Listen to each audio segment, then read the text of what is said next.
Hey friends, my name's Aaron Ciotti. Everybody calls me Ciotti. Welcome to Monday December giveaways. I can't do that quickly like that. How the hell are you, friends? It's Monday, December 2nd. I haven't remembered to do that in about a year. Look at these very cool little Band-Aid cases from WeBleedFPV that if you get, you should put a little piece of electric tape on the top, and then you should put all your little batteries in there. Look at that. Isn't that cool? Used to be able to get them with Band-Aids. I think now they just come empty. Don't quote me on that, though. They might still come with Band-Aids. Tonight, 4 giveaways at around 11 o'clock. So about 51 minutes from now, we're going to do the giveaways. 3 giveaways for patrons, 1 giveaway for anybody. The $5 a month Patreon tier will enter you to win Cinewhoop and Toothpick parts. The $10 a month tier will enter you to win 3-inch micro brushless and Cinewhoop parts. The $20 a month tier will enter you to win 5-inch parts. The $1 a day, $30 a month tier will enter you to win all 3. So if you're truly addicted to gambling, prove it! And join the $30 a month tier. Speaking of Patreon, if you think you're a patron, you might not be. Patreon changed their setup a few months ago and didn't tell anyone. They used to only allow monthly subscriptions, and then they changed it so that you could just do a single month. And unbelievably, they moved a whole bunch of people, like lots of people, like most people, to the single month plan. And so you were a patron for that month, but then you weren't anymore. So lots and lots and lots of people that think that they're on my Patreon are not anymore. You should be getting like 4 or 5 emails a week from me. You should be getting Yeah, that's probably the easiest way for you to know whether or not you're still on there. So go check. If you want to go to my Discord, type a message in somewhere. If your name comes up in white, you're not a patron anymore. You should be either yellow or purple or red. So that's one way of checking, or just go to patreon.com and, you should be able to see. Are those guys charging? Yeah, they are. So yeah, we're doing 4 giveaways tonight at around 50 minutes. And then we're going to do, oh, and by the way, if you want to get on the giveaways tonight, you can join the Patreon, like, for the next 45 or so minutes, and you'll still be on the giveaways for tonight. Yeah, 4 giveaways, and then we're going to fly 6 batteries. Maybe not 6, but we'll fly a few batteries. You guys need to fly your 6 batteries. I know you haven't. I'm looking at you. You've not flown your 6 batteries today. Do it, goddammit. You can just listen to me. There's giveaway streams. There's not a whole lot to look at other than my big dumb head doing this a lot.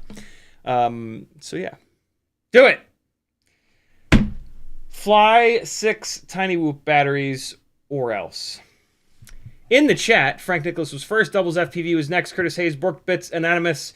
Zoe 101 Dog with a Blog, David 4F, Uriel, Kevin Sumner, Cloudhopper, James Thomas, Brian Tegger, Uriel, Douglas 6, Spaceman Spiff, CF Kinetic, Metal Dirtskin,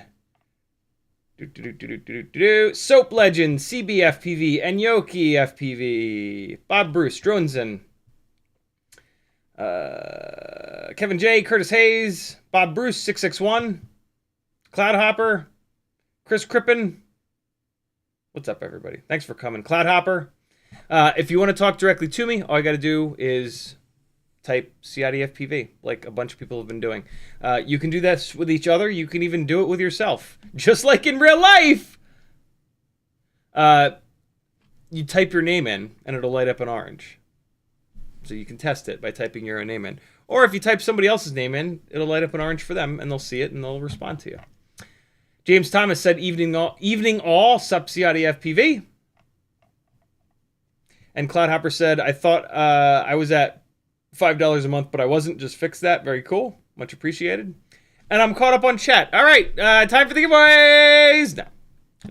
No. Last night was our Sunday night at Slowpour dance class. The first one without our instructor Wilder, and we basically said, like, look, we'll do whatever it takes to kind of keep this thing going. We at the memorial last Tuesday, we talked to everybody that usually shows up that was there, and we said, yo, come on out Sunday. We're gonna be there, and we're gonna figure this out. We're not gonna let this stop. And a whole bunch of people came out last night. It was awesome. Like, I think there were almost 20 people there. And Maggie and I just made it work. I've got a really good Spotify playlist. Threw that on a Bluetooth speaker that was just barely loud enough. Got everybody's contact info. I brought my laptop and I did like a Google Docs sheet. And just had everybody put their contact info in there so that I can shoot like a mass text and a mass email to remind everybody so that we can all communicate, because that used to all go through Wilder, and we haven't been able to get, nobody's been able to get into any of that stuff. And so, yeah, we did a bunch of like admin stuff, and then I had another Google sheet with like, just like knocking out like a lot of the stuff that we learned, like all the basic stuff, so that we have like this worksheet that I can send to everybody, and then if I can't be there, somebody else can hopefully jump in and sort of instruct or whatever, just help like new people that show up. And then, yeah, we just kind of launched into it. A bunch of the people asked if I could show them some West Coast swing stuff.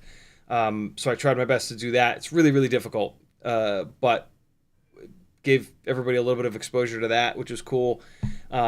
And then there was a brand new couple, and we pulled them in and we said, hey, we would love to teach you some beginner stuff, and they were totally down.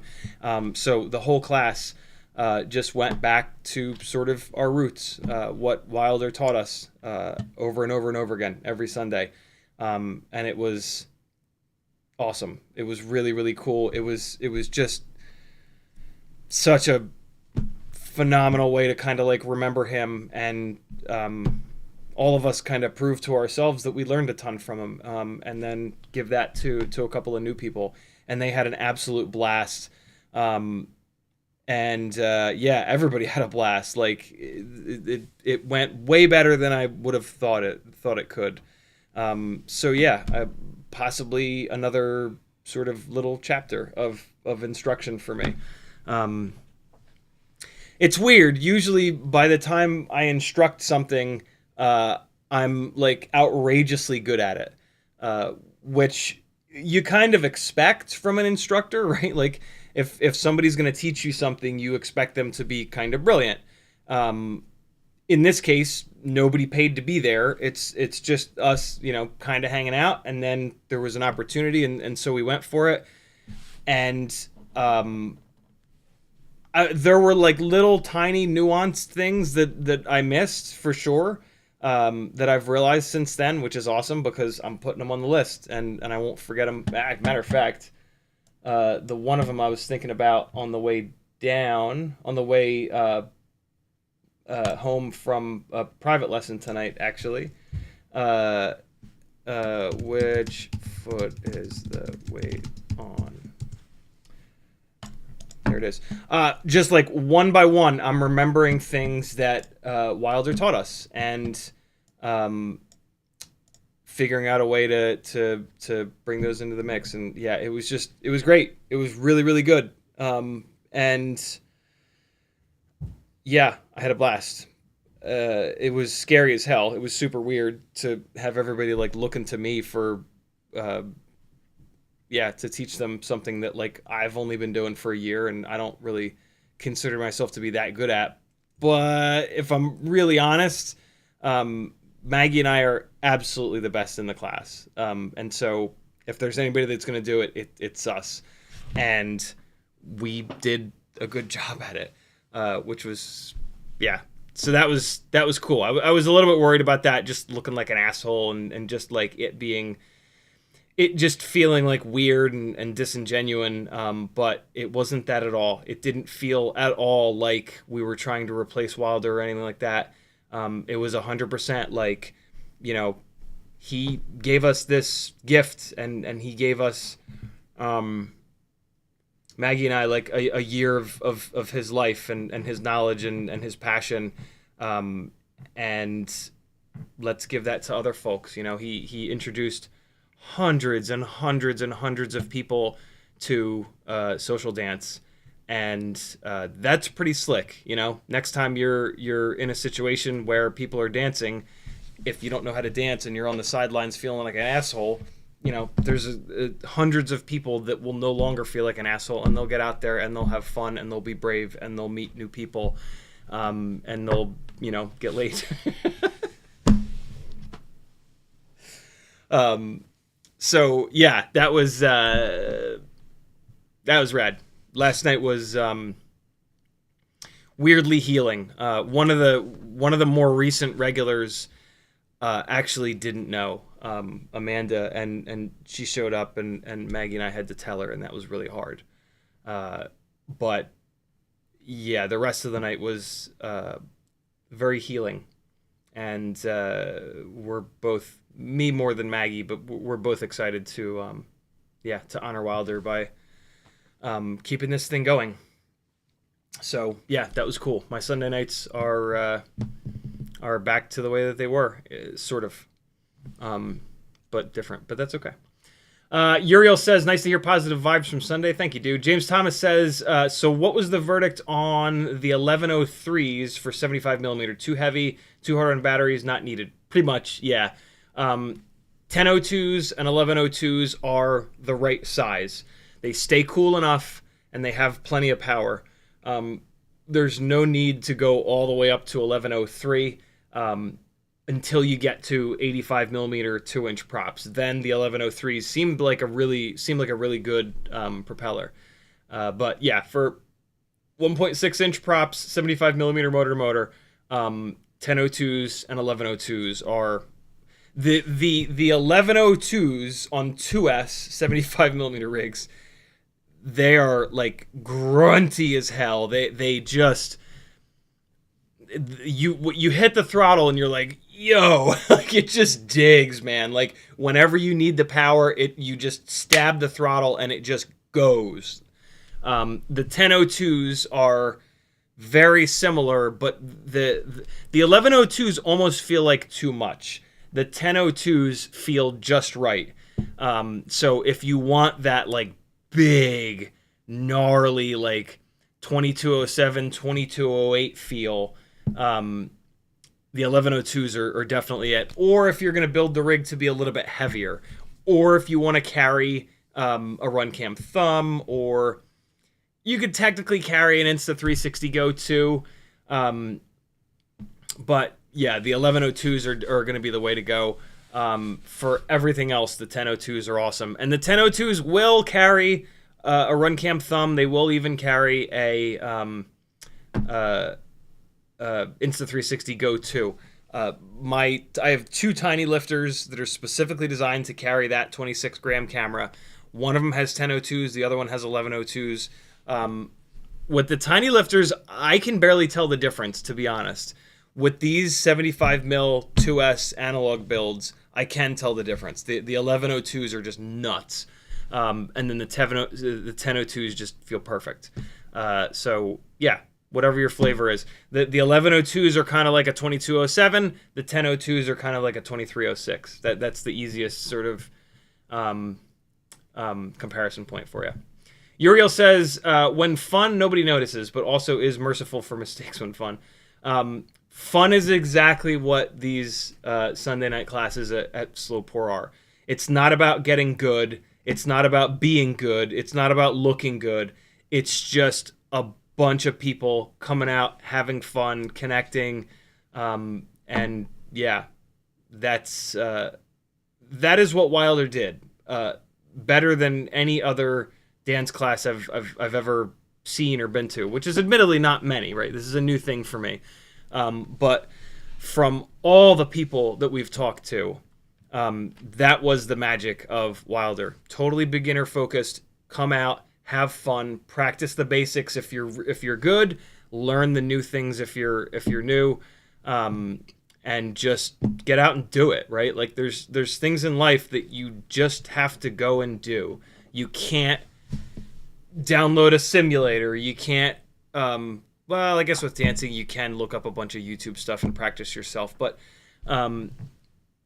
with couples dance, like you just have to show up because you got to have that other person, and a lot of it is this like physical communication with that other person, and it's just, yeah, it's wild, really, really cool. Wish I'd gotten into this back when I was single. Oh boy, what a way to pick up women. Chris Crippen says, sorry, new edition here. Where are you from and what is your shtick? Just for anyone else that is lazy and trying to figure out your origin. I'm here in Atlanta. I was born up in New Jersey, lived there for like 33 years, moved to Charleston, South Carolina, with my ex-wife, then moved after 5 years, moved here to Atlanta. We split up a couple of years ago, met Maggie, 14 and 18-year-olds running around the house. And yeah, I'm a super lucky guy. I've got an incredible partner. The kids are awesome. Maggie bought this big, beautiful house. Don't really have a shtick other than like just don't be a dick. Like that's really like the rule around here. And it's a big part of the way that I sort of live my life. Kind of stole that from Will Wheaton. And so yeah, there you go. If you want to learn some stuff, if you want to sort of, I tend to gravitate towards being like FPV 102. You know, Joshua is so good at doing like everything. He can help beginners, he can help experienced pilots, and everyone in between. I really focus on like the more experienced pilots to you know, take your flying that's already good and make it great. Take your quad that's already flying good and help you make it fly great, that kind of stuff. That's what I'm really good at. I'm not super good at like the ultra beginner questions of like, how do I bind the Radiomaster QRP6942964 to the Happy Model EP6922 I don't have a brain for like all that crazy minutia. But if you want to learn how a PID loop works, if you want to learn how a lot of the settings in Betaflight that nobody really talks about work, and if you want to get a window into what a professional pilot's sort of day, life, whatever looks like, that's what I'm here for.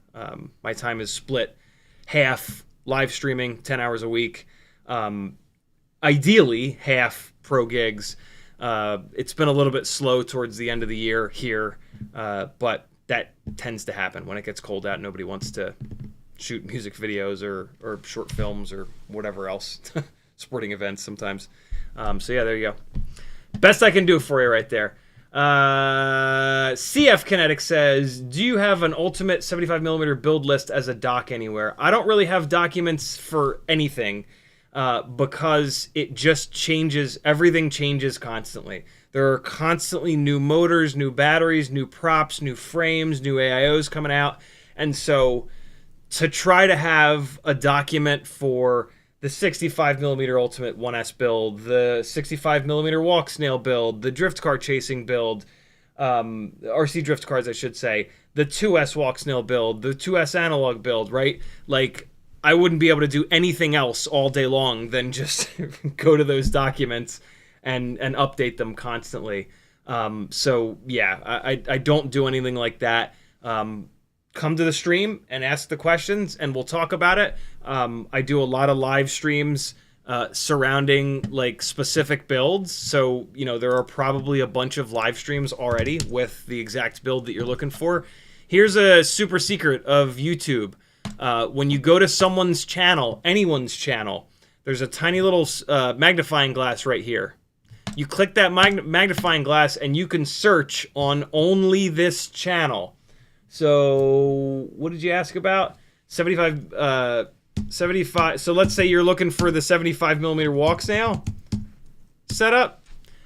Search it. And there you go. T-Motor 1002, 18,000 kV motors for the 2S 75mm. So here's where I'm going to be talking about those motors. Here's where we're talking about 802 30,000s versus 33,000s, and on and on and on and on we go. 75mm walk snail 1S versus 2S. In most of these, I will go over at some point what the build is when I'm kind of like showing you the build, and I tend to try to just like mention what the build is. And so, yeah, most of these videos will give you all of that. 2S 75mm walk snail build is incredible.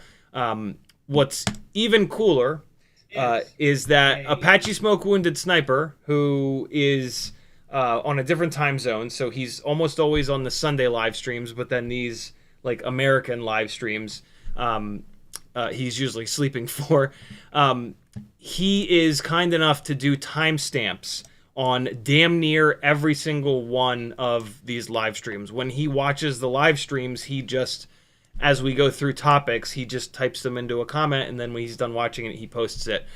And so you can come in here. So once you've figured out, hey, I want to look at the 2S 75mm walk snail build and see why it's incredible, you can come in here, and I mean, you can either just read through here, or if you're an ultra Chad, you can do Control or Command F, and you can search for mailbag. And then it's going to show up in the title here, and it's going to also show you that it's down here. And then maybe you search for 25 amp for 25 amp FETs, and it's going to highlight down here. And you can click these timestamps, and it'll take you to that exact moment in the live stream. They're also right here. When you roll over that section of the live stream, it gives you the little jib jab here. And then also it's in the I put an abbreviated version of these in the actual description of the videos. So lots and lots and lots of ways to find all the good info very, very easily. This is a good sort of lesson in sort of how to navigate YouTube too, because I never knew that little magnifying glass was there, and then I also didn't ever think to like use just Command F, Control F, to search through the comments. to find that stuff. So there you go.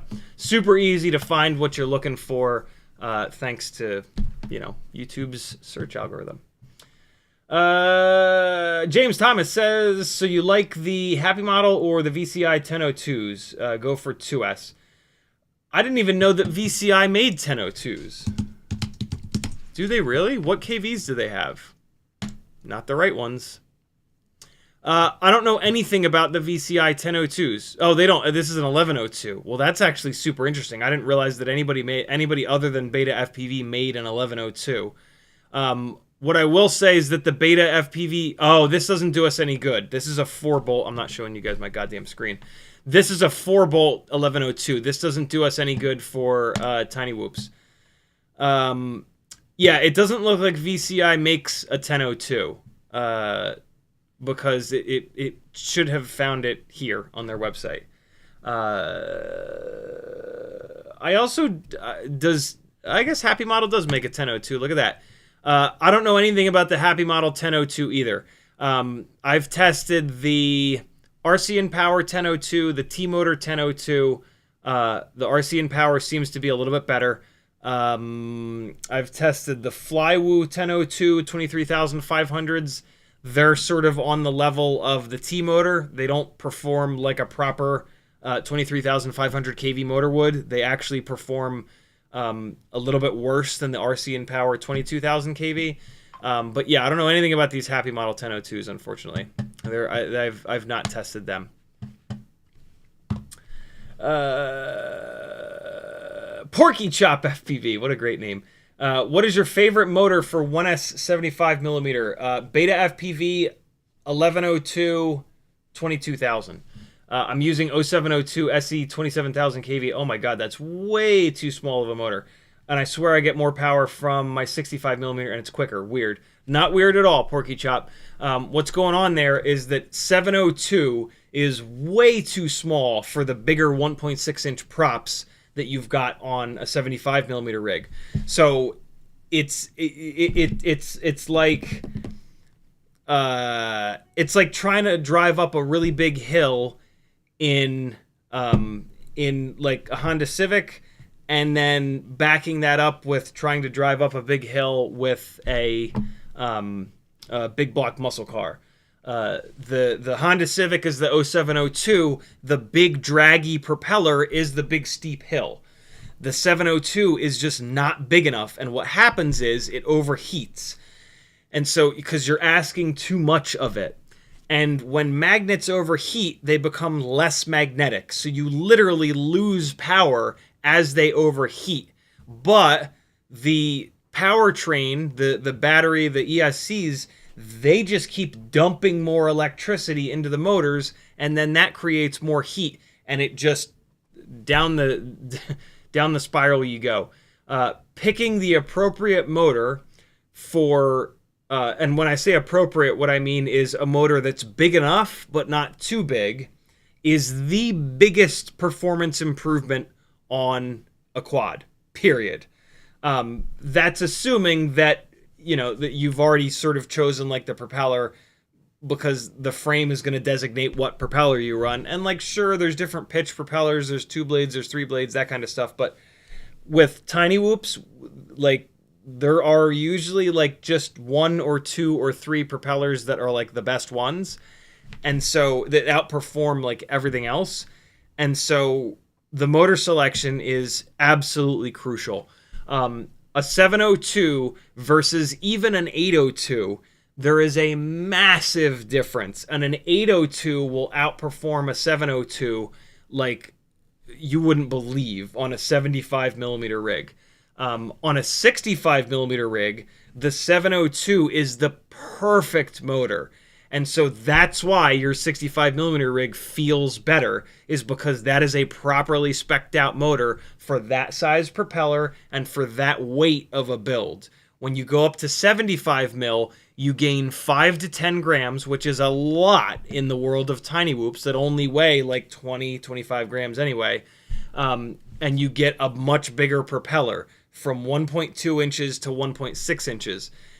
That doesn't sound like much, right? That only like, oh, well, that's 0.4 of an inch. That's like nothing. you got to think about it in percentages. What's the percentage change from 1.2 to 1.6? 35-ish percent. So it's a 35 percent bigger propeller, more drag, more weight, more everything.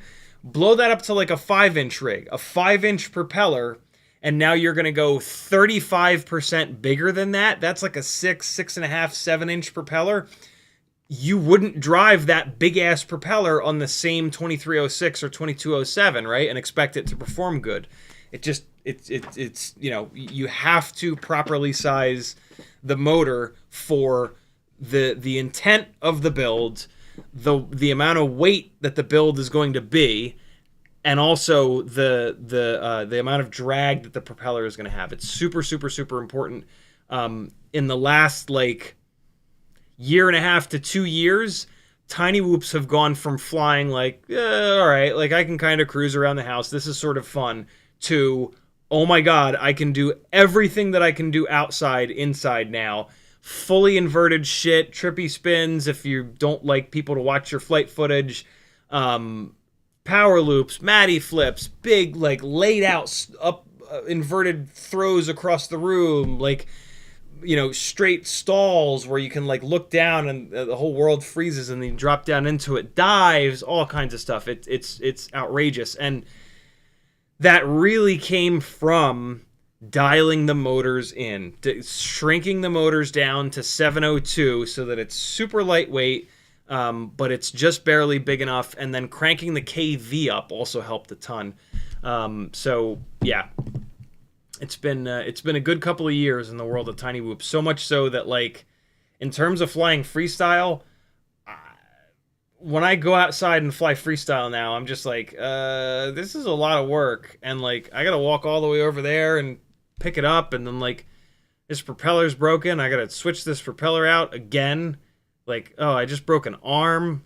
Oh my God, the GoPro exploded. Like, this is a pain in the ass. Like, I'm just gonna go home and blast like 20 batteries in the basement and have way more fun and get way more stick time. That's one of the big things that struck me. The difference between Cinewhooping and flying outside is when I fly outside, I don't get much stick time compared to what I get with Cinewhoops. I can fly 6 batteries and get like 15, 16 minutes of solid stick time inside the house when it's raining, when it's cold out, when it's too hot out, in like 20 minutes. I can get like 16 minutes, 17 minutes of flight time in 20 minutes. In order to get that much flight time outside, it's going to take me at least a half an hour. And when I come home, I'm going to have a whole bunch of shit to fix probably. And so like the amount of time required to get good solid stick time outside of Cinewhooping is like orders of magnitude bigger. Not to mention you have to drive to a spot, you got to drive home from the spot. It's a whole kind of different thing.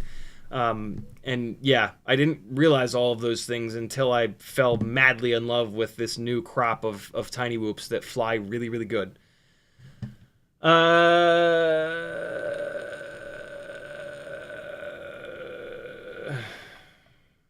Lost my spot in the chat. Let me get caught back up here.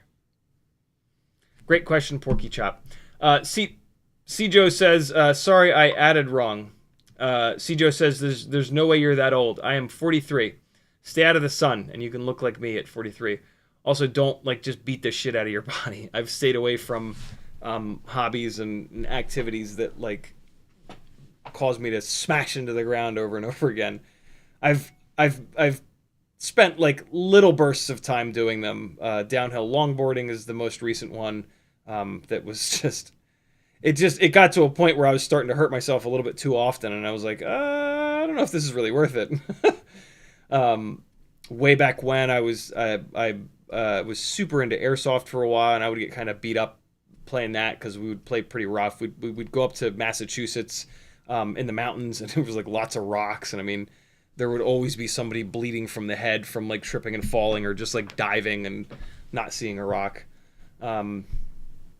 Some mountain biking when I was even younger, but yeah, I never spent like 10 years skateboarding just bashing my face into the ground over and over again.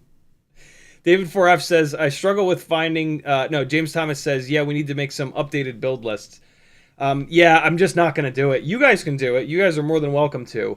But yeah, the build list thing, it's just way too much work to keep updated. So this, what you're looking at right now, this is my chosen form of content. Long form content, come into the chat or leave comments, and you'll get a full answer from me. And we'll talk through it, and that way you get the actual data, right? You get the actual information, not just like, what's the best propeller? It's this one from a stranger on the internet, right? Like, that is a worthless answer, and that's actually also a worthless question, because there's no context to that question whatsoever. And so, yeah, short form content will be the death of us, hands, like, guaranteed. We really all need to embrace long form content, because that's where the actual information lies, and that's where you can actually get better at things rather than just bouncing around and just doing a million different things. That doesn't make any sense, but you guys know what I mean. Long form content's better. David 4F says, I struggle with finding the best rates. I feel like I've been bouncing around, to be honest. I think it's hindering more than helping. Is there a starting point rate profile you recommend? Yes, stock. The stock Betaflight rate profile with actual rates is an amazing starting point. It's actually very similar to the rates that I fly, just with a lot less expo.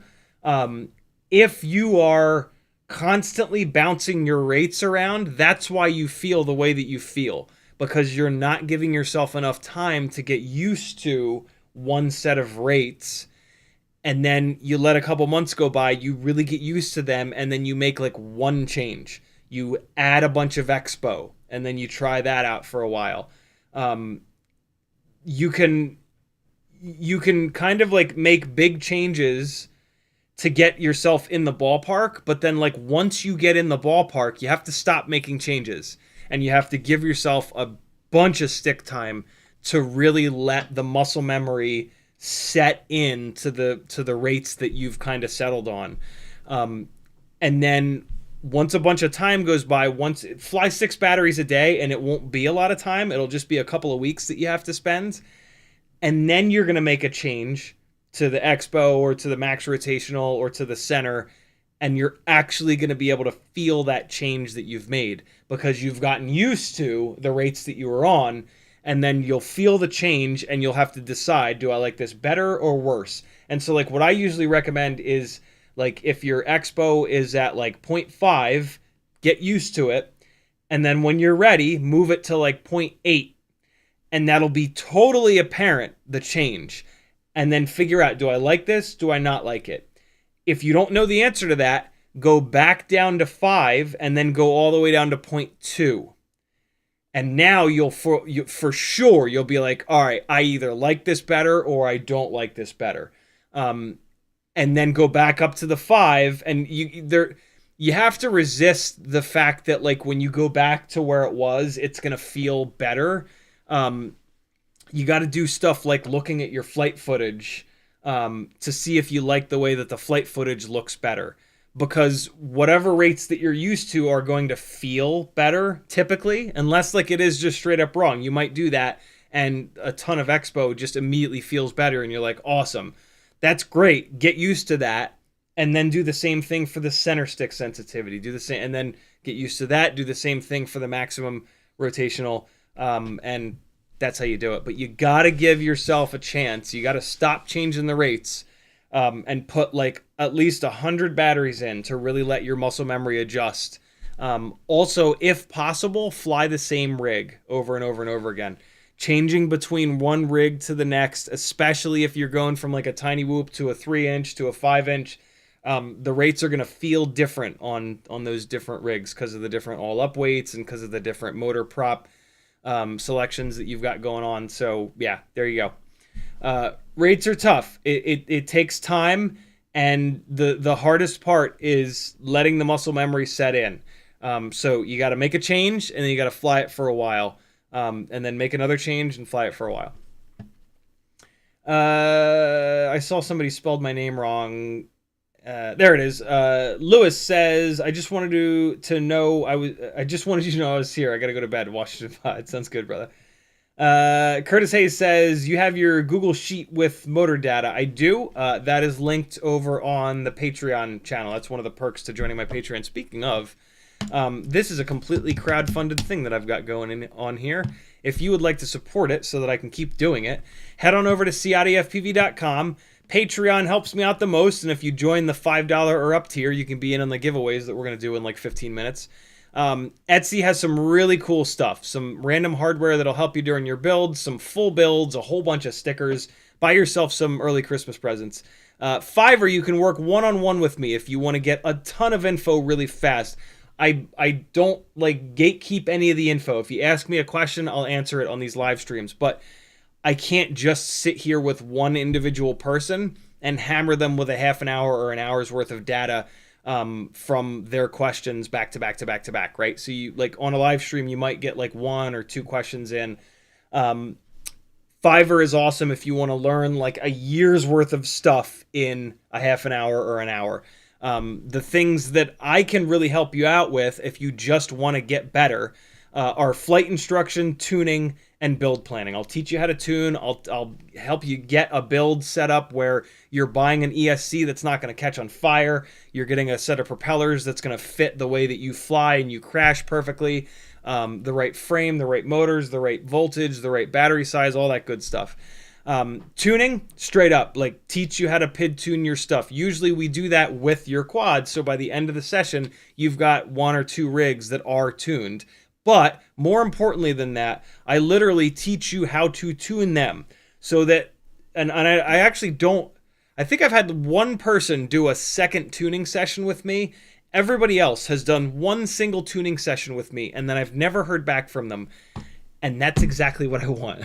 It's terrible for me financially, but whatever. I want to teach you guys how to tune, and doing it one-on-one is a great way of making that happen, because I can like hit you with one analogy, and if it doesn't connect, I can hit you with a different analogy. If that still doesn't connect, I'll hit you with a different analogy, and eventually you'll be like, oh yeah, that makes sense. Springs and shocks on a car. I've had a car with blown shocks before. I know what that feels like. There you go. That's what too little D-gain feels like. And so, yeah, great way to learn how to tune. And then flight instruction. We jump into the simulator together. I spectate you and your stick overlay, make suggestions, and just help you be a better pilot. One-on-one instruction is absolutely the way to go. With this whole like couples dance journey that I've been on, I've been to tons of group sessions, group classes on Wednesday nights, on Sunday nights. These private lessons that I've been doing on Tuesday nights for the last like 2 months, I have gotten so much better from those. Like, I'm not saying that I didn't learn a lot in the group sessions, but Jesus, having someone that is staring at you for the entire hour and just making little corrections here and there, do this, do that, it is absolutely ridiculous, the difference that makes. Is it a lot more expensive? Absolutely. But you get so much more out of it that if you have the money, it's well worth it. How much money do you got? How much time do you got? If you've got more money than time, one-on-one sessions are absolutely the way to go. If you have never-ending time, then sure, I would love you to come to all these live streams and I'll give you all the info. But yeah, the one-on-one experience is totally different, and it really allows me to like connect with you guys and drive these points home so that you know them forever. So the folks that have worked with me on Fiverr have just learned so much, and I've gotten to see them improve, which has been amazing. Teespring has some really fun shirts and other apparel. PayPal if you want to support me directly, but you don't want to do a super chat because you know that YouTube takes 30%. And then loads of affiliate links. Change your bookmarks to affiliate links, yo. Pretty much every website that you're going to order something from has an affiliate program. One of us creating content on YouTube for you to watch for free is set up. So use someone's affiliate links. Amazon, GetFPV, Pyrodrone, Embrace Day Quads, Newbie Drone, We Bleed FPV, Beta FPV, FPV Cycle, Hisingi, oh my god, Brain 3D, HD0, Flywoo, Emacs, Banggood, Camera Butter, and AliExpress. If you don't use bookmarks and you just type into the URL bar AMA for Amazon, you can remove your current suggestion and then hit my Amazon affiliate link a couple times, and next time you type AMA, it'll think you want to go to my affiliate link. That's how you support people that make content for free for you to watch on YouTube. Do it, and we'll all keep making cool shit for you to watch.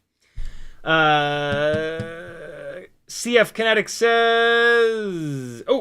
Dave Gunn has spelled my name wrong too, but I just happened to see. He says, I remembered your affiliate link when I placed an order on WeBleedFPV today. Thank you, Dave. Very cool of you. CF Kinetic says, it's reading the wind, by the way. I'm lazy and are trying to order a build link now.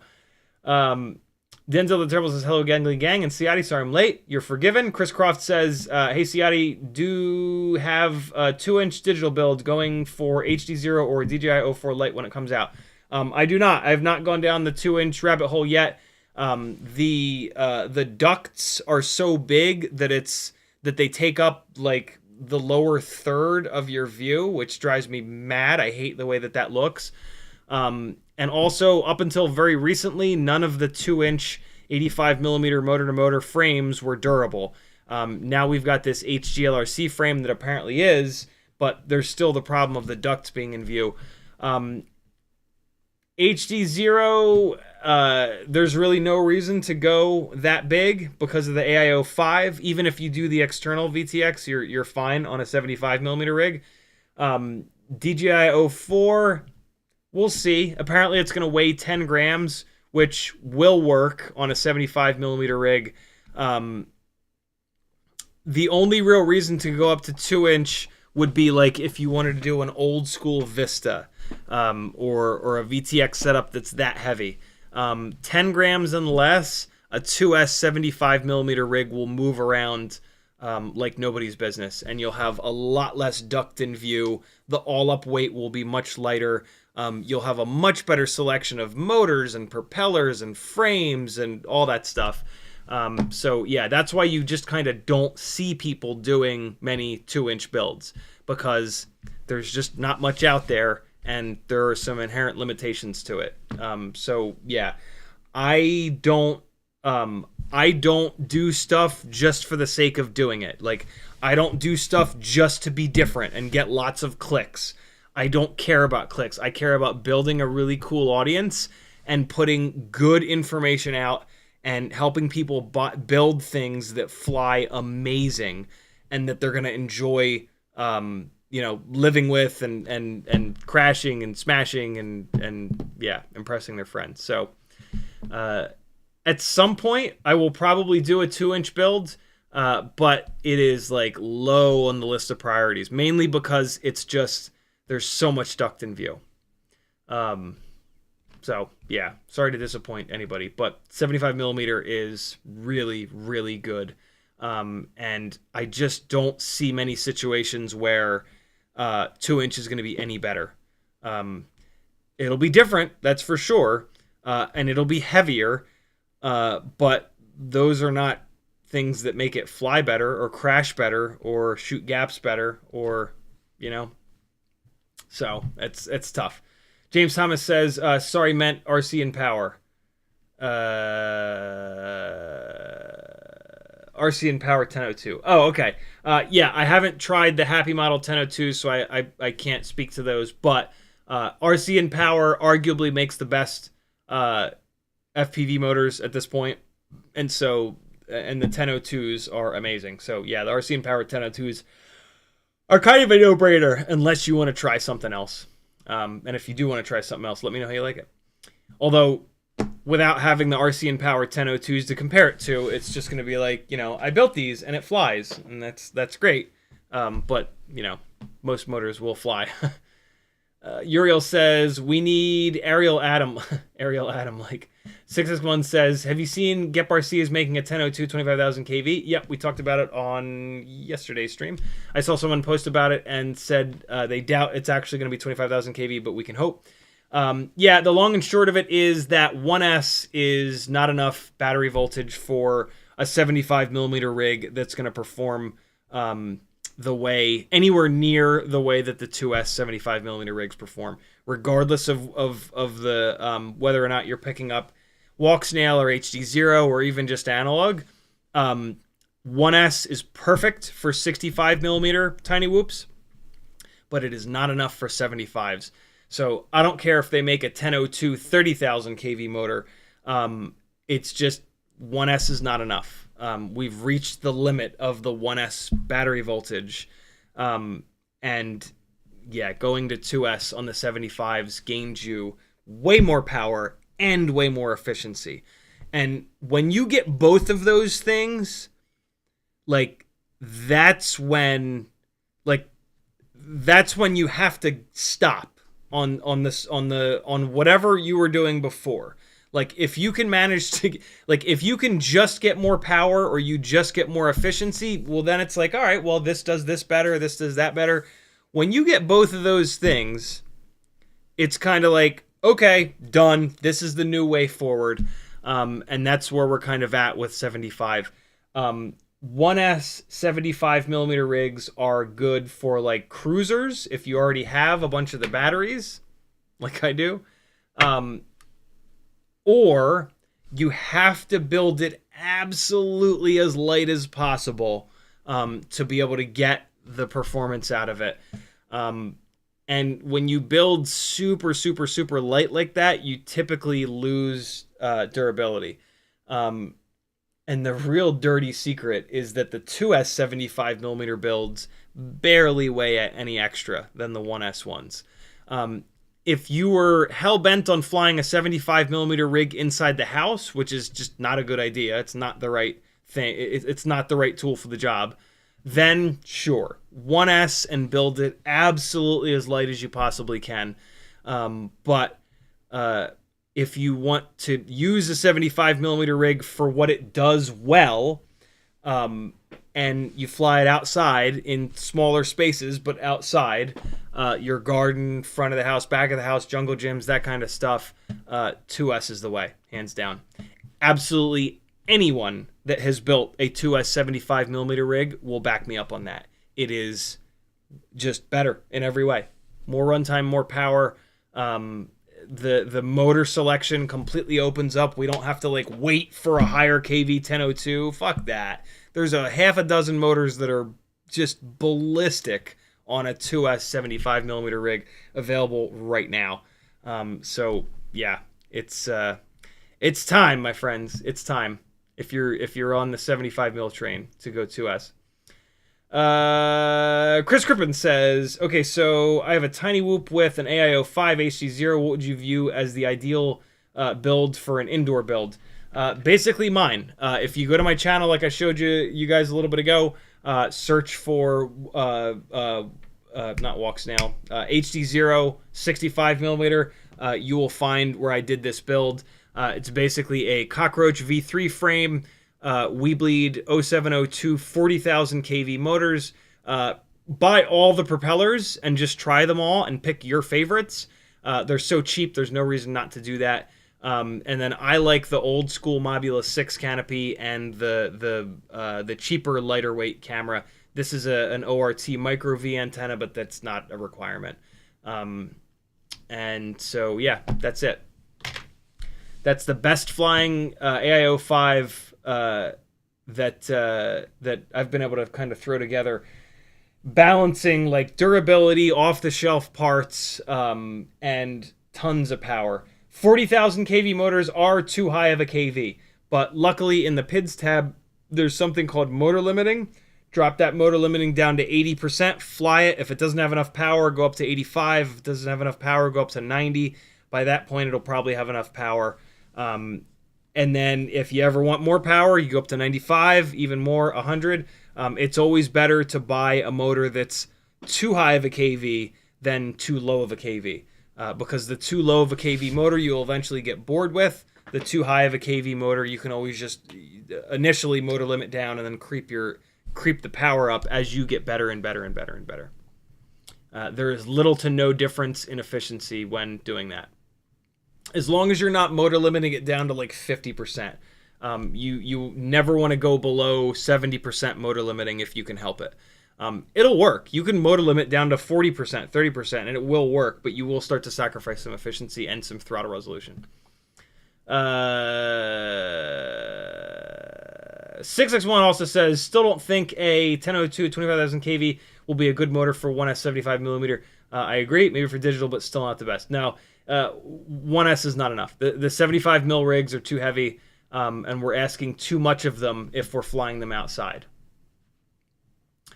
All right, I gotta rip through these. It is 11:01. I have to get caught up on the chat before we do the giveaways. So do me a favor, stop asking questions, stop tagging me.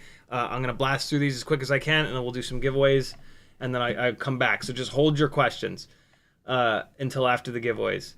Thrash FPV says, why do some people keep air mode off and insist it should be off? Because they don't know what the hell they're talking about. Is that Redditors being dead wrong? Yes. Or is there a type of flying that you want it off? No. Air mode off, every single time you zero the throttle, it's just this. That's how it's going to fly. That doesn't fly very good. Let's try it again. Ready? That one flew even worse. That one flies like shit now. Let's try it one more time. Maybe this is the one. Maybe this is the one. Nope. That flies like shit too. That is air mode off right there. There is zero PID loop intervention, and that is awful. That is a terrible thing to have happen when you zero the throttle out. The only situation ever that makes any sense to turn air mode off is if, for some reason, you're going to be flying right next to a wall and you're going to be bumping into the wall, I guess. If you bump into a wall and air mode is on and you go zero throttle, the PID loop has the potential of pulling the rig up into the wall. Because when you bump into the wall, the PID loop basically gets confused. If you are on the throttle, the PID loop is going to be active. So regardless of if air mode is off or on, it's just people just don't know what the hell they're talking about. Is really the long and short of it. In 1 in 1,000, when you crash, and so every once in a while when I crash into the gates and the rig goes and it gets stuck against the gate, if air mode wasn't on, it would have fallen off. It would come off that gate when I went zero throttle. Who cares? You should not be setting your rig up for that 1 in 1,000 chance, or for that chance where it fucks up. Disarm it and then rearm it. Go zero throttle. It's going to be going ham. Disarm, rearm. It pulls it right off the thing. It rearms, and away you go. It is absolutely insane, and it is such a perfect example of how bad over 50% of the information on Reddit and Facebook groups are when it comes to FPV. So be really careful of that. Listen to people that know what they're talking about. Listen to people that have been flying for many years. Listen to people that when you go to that have a YouTube channel, and when you go to their YouTube channel, they don't fly like a 4-year-old. It's really, really important. Easy for me to say, right? Because I got into this 8 years ago, but seriously, there's just so, and that's still not even a clear way to get good info. There's plenty of people that fly great that don't know their ass from their elbow when it comes to PID tuning or air mode or anything. It's just there's just this unbelievable monkey see monkey do, oh, this person did this thing, so it must be the right thing to do. No, you're a different person. You're flying a different rig. You're flying in different locations. It's maddening. So yeah, don't believe anything.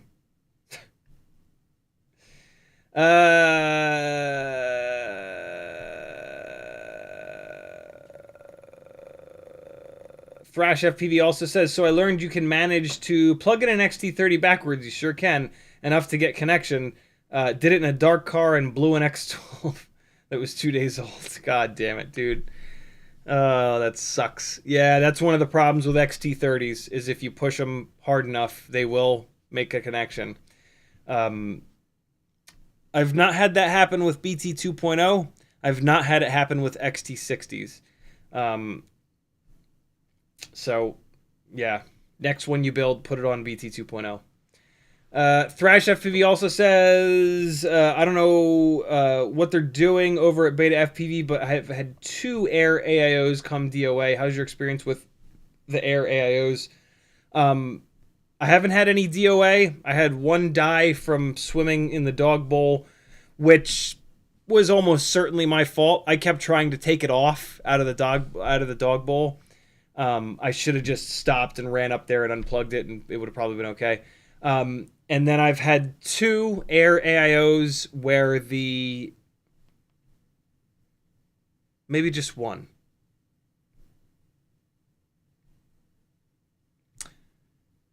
Maybe just one. It happened on the Happy Model 2024, and it happened on the Air.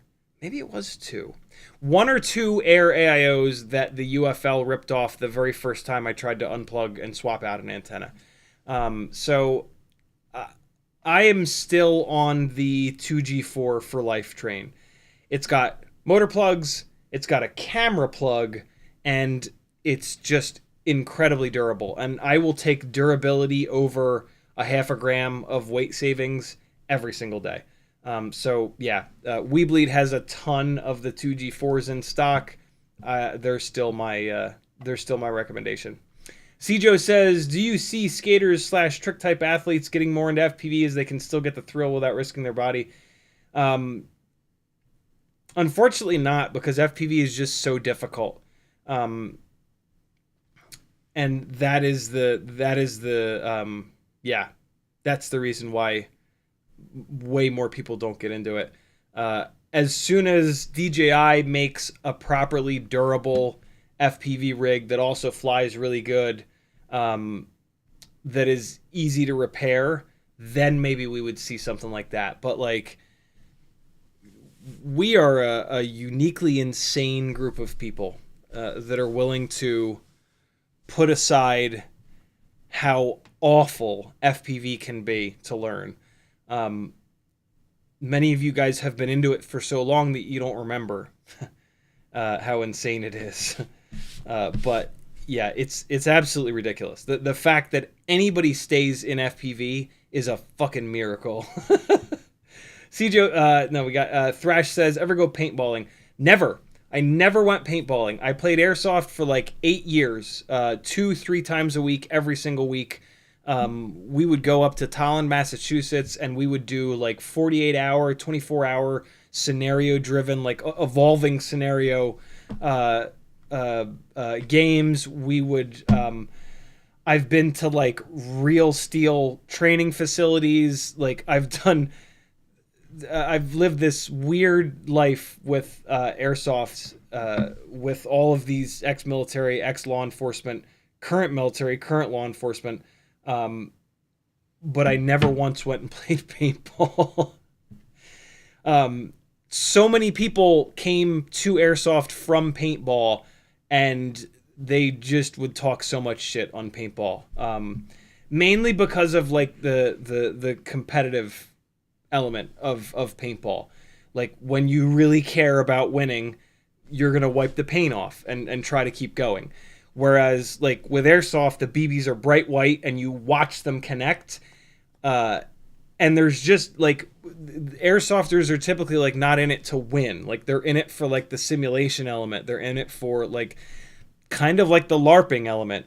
And so with airsoft, 9 times out of 10, when somebody gets hit, they call it right away.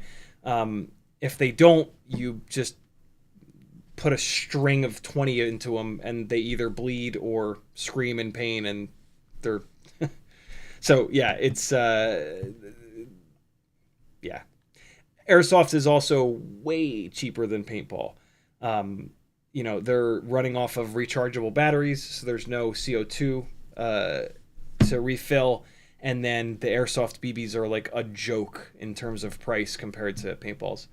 James Thomas says, how many batteries do you have from 1S to 6S? I now have almost 100 batteries.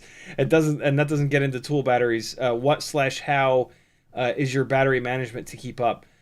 I'm probably around the same. I'm probably at about 100.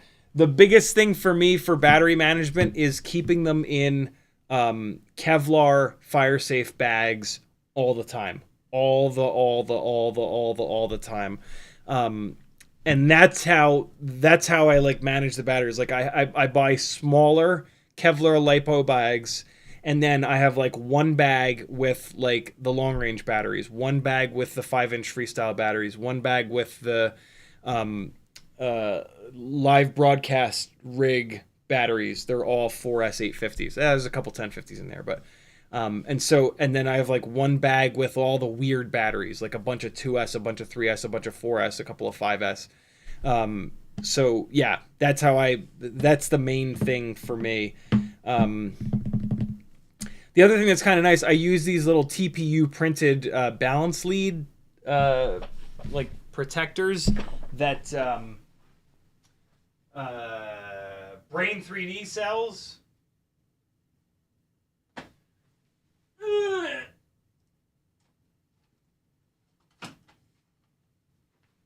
These little things. He makes them for every different voltage, and they live on here. And so when you charge a battery, it's like this. And so this is a charged battery. You go out and you fly it, and before you fly the battery, you put the balance lead in here. This does two things. It protects it, because when you break a balance lead, that's a great way to burn your rig to the ground, or it's just super annoying regardless. But B, when the battery comes off the quad like this, it's discharged. It then comes home, and then I take these all out, and I plug all of the batteries into the Bardwell balance board. That balances, I plug only the balance leads in. Don't plug the main leads in. When you plug just the balance leads in to Joshua's board, a bunch of polyfuses allow 1 amp to flow between the batteries. And so any batteries that you over discharged are going to get pulled up from the batteries that are closer to storage voltage. And typically I end up now with a whole bunch of a full balance board of batteries that are at like 3.7 volts per cell. If I'm feeling nice to my batteries, I'll then plug these leads in, kick the charger onto storage, and bring them up to 3.8. Usually I don't. I just take all those batteries and put them back into the Kevlar bags like this. And now this is a battery that has been through that cycle. That has helped me a ton. These little things help me a lot. It also helps you to not plug a fully charged battery into the board with a discharged battery. That puts a lot of stress on the batteries. It also puts a lot of stress on the polyfuses. So yeah, like basically for a long time, every single order that I did, I would look on the website and see if they had a Kevlar battery bag. And so I have a whole bunch of these that are like roughly this size. They're not too big, not too small.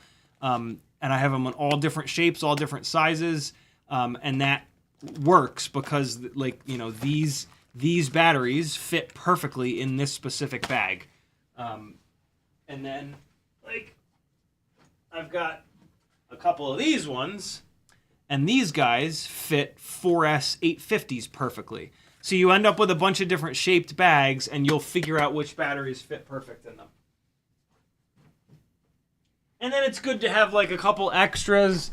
Like I have one that lives right down here for like bench test batteries. If you always fly on your back porch or whatever, you put one of them on the back porch and it just like lives there. They're only like $5 or $6 or $7. So just start buying one on every order. You'll end up with a whole shitload of them, and you won't burn your house down. Mick Mucus spent 30 years skateboarding. Doctor says I really can't hit my head anymore. My friends say it explains a lot. King Dingaling says, shouldn't the 1003 be the perfect motor for 75 millimeter, the old 3-to-1-ish ratio? You would think, but it's too powerful of a motor. What we would really want is an 0903, but nobody makes an 0903. We've tested the 0803s, and they get a little bit too hot, and there's also just not many of them out there. The 3-to-1 ratio is a good, like, kind of rule of thumb. But when there isn't a motor that's perfect for that, we're going to go up and down a little bit and find something that's a little bit closer. And so, yeah, the best that we've got right now are the 1002, 1102. Also, you know, when like that 3-to-1 ratio is something that we figured out up in the 5-inch world. 5-inch propellers, just by the fact that they're much bigger, are much more efficient. The distance between the tips of the propeller blades, this distance here, as this distance increases, the propellers are always going to get more efficient. When this blade comes around, there's a high pressure zone and a low pressure zone, and those two high and low pressure zones meet at the tip of the propeller. So at the tip of the propeller, there's a little vortex that forms, and as the blade comes around, that vortex disperses. And the more it disperses, the cleaner the air is for the next propeller blade that's coming through.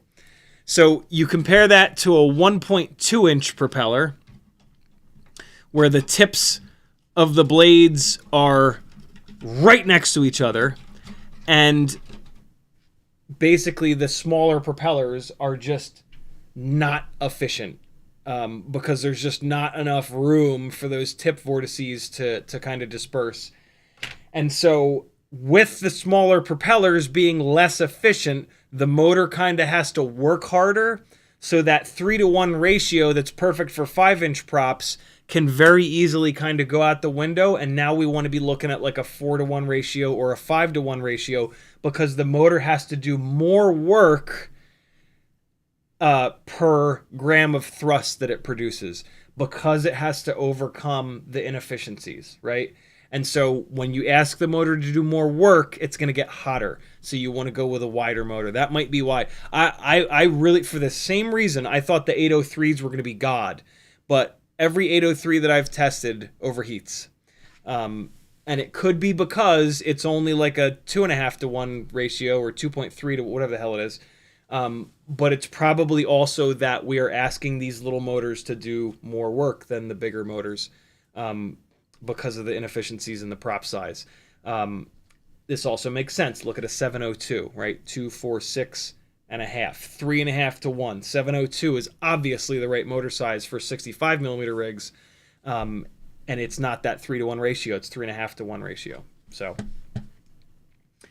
great question, King Dingaling. Every Day with Bruno says, we appreciate CiottiFPV for all the knowledge. I appreciate you guys supporting me so I can bring you the knowledge. ThrashFPV says, just out of curiosity, how much do you get back for Amazon for an affiliate link? I hope you get a good amount from the 2 Avadas I got. LOL. Damn, dude. That's rad. Amazon, as you would probably guess, is the smallest in terms of the affiliate kickback. They also make it infinitely confusing. So it's different on every single product. It can be as low as 1%. It can be as high as like 5%. And then they do these dumbass like special programs where it's like, oh, if you hit this goal per month, you'll get a flat 190. It's just, it is so goddamn confusing. I don't even attempt to understand it. The long and short of it is that you guys have been doing a much better job in the last like 6 months at remembering to hit the affiliate links. Oddly, around the time that I realized, like, hey, I can just tell everybody to change their bookmarks to the affiliate links. So much so that, like, even though my flying gigs have really fallen off, the affiliate revenue has gone up enough that I've not really noticed much of a change. And so, yeah, that's pretty awesome. And so I appreciate it. Fellas, it's free money. Do it. Blue Sky FPV says 2-inch props fit on a 75 millimeter frame without ducts. Tons of fun on 2S 13,000 kV in my backyard. Tons of power at 43 grams all up weight. Way more than my ability anyway. Yeah, I've flown quite a few ductless, small little 1S, 2S rigs over the years. my main complaint is that they don't have enough power to push like a single blade of grass out of the way. And so it turns into the same flying experience that I get with all of the other outdoor rigs, which is like fly for a minute, walk for 30 seconds to a minute to grab it, bring it back, fly for another minute, walk for another 30 seconds to a minute. The 75 millimeter 2S rigs have almost the same flight characteristics, and man, I can turtle mode them back over and take them off like 90% of the time. Also, the ducts make them track in a much straighter line, and that allows me to shoot gaps that I could never ever shoot with a non-ducted rig. The non-ducted rigs go faster and they cover more ground, but they don't go fast enough and they don't cover enough ground. If I want that, I'm going to fly a 3-inch... why not have one handy? I'm going to fly a 4S 3-inch rig, something like this, and I'm going to get proper flight characteristics. Those lightweight, like 2S 2-inch rigs, for me at least, they're like in the middle. Like, they don't shoot gaps anywhere near as accurately as a 75 millimeter Cinewhoop, but then they don't cover ground and they don't off throttle throw as good as the 3-inch 4S or even 3S kind of rigs do. And so yeah, I early days of FPV for me, we're going back like 8 years, 7 years, 6 years. I flew a lot of that stuff, and then it just felt like I couldn't do the stuff that I wanted to do. They didn't have enough mass to go off throttle and carry all that momentum over big objects for those like super gnarly, just like big, almost like zero gravity looking throws. But then there was not much of an advantage in shooting gaps. And so, yeah, nowadays instead of kind of being in that middle area, I'm either over here if I want to like really shrink the yard and like tuck in between branches and trees and shit like that, or have something that's a monster that I can just hammer over 4 trees, inverted backwards looking straight down or wherever. But that's just me. I've been flying FPV for 8 years now, and so I have very, very high expectations for sort of the rigs that I fly. If you're flying something and you're smiling, you're doing it right, and it doesn't matter what it is. It doesn't matter what I like. Oh my god. Oh no, we're good. Okay. I thought I was way farther behind on chat than I actually am. King Diglius says, where is the 2S is the way t-shirts? Yeah, we got to figure something out.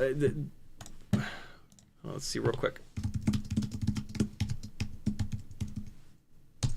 I mean, it kind of has to be something Baby Yoda or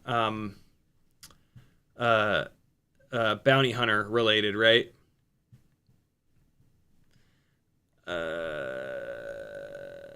Oh, that's pretty dope right there. That's pretty fucking cool. Yeah, we'll figure it out. CMYK and I haven't worked on something in a little bit. Every once in a while, I'll bounce off ideas off him. But this is yeah, we need this. The 2S is the way. Must happen. Oh god. Something like that. Yeah, we'll rip off Mandalorian. We'll rip off Mandalorian yet. Martin Tanley says, hi, somehow my PC plug stripped my port on drone and fell off. Any ideas? PC plug stripped my... I don't know what that means, Martin. I apologize. After the giveaways, ask that question in a different way. I don't know what your PC plug has to do with your drone. And I don't know what what port you're talking about, and I don't know how a port would strip, and then I don't really know what fell off. So wait till after the giveaways and ask that question in a different way with different words, and hopefully I can help. Denzel the Terrible says, that's me. I really don't know my ass from my elbow. That's why I listen to CiottiFPV. Decabacow says, see if you can top this one. Crashed my drone next to the kitchen sink. It flew right into the faucet, hit it, opened it, and fell into the sink right below the water. That's pretty good. That's pretty good. Thrash says, CiottiFPV does LARPing confirmed. Used to, sort of. I mean, look, LARPing gets a bad rap for lightning bolt. LARP is just live action role play. There's all kinds of stuff that you could consider LARPing. And so, yeah, it's not always lightning bolt. Thrash FPV also says, yeah, when I did paintball tournaments, we would drop 500 each on paint after sponsor pricing. Jesus. I didn't know it was that bad. That's ridiculous. We would pay like $10 for 5,000 to 10,000 BBs. The good ones too. Off Axis says, did you 3D print those? I haven't 3D printed anything yet. It's still sitting over there, not plugged in. I'm the worst. Thrash FPV says the Bardwell Stryx V3 board is what you're talking about with balancing batteries. Any of the Bardwell boards. Holy shit, that's a game changer. Didn't know that was possible. Yep. There are other balance boards with poly fuses on them. That's what you want to look for. Poly fuses. P-O-L-Y fuses. That's what they do. They clamp down to 1 amp and they only let 1 amp pass through. Off Axis says, oh yeah, happy birthday, Denzel. Denzel, is your birthday? Happy birthday, dude. CMYK says, yo! He must have, his ears must have been burning or ringing or whatever that weird saying is. Kevin Summers says, I think Martin Tanley is saying his USB port came off the flight controller. Ah, okay. No.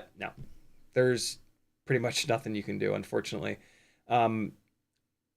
You might be able to get like a hot air gun, and like if you hold that USB port absolutely perfect, but realistically, hopefully you had a good tune on it, fly it.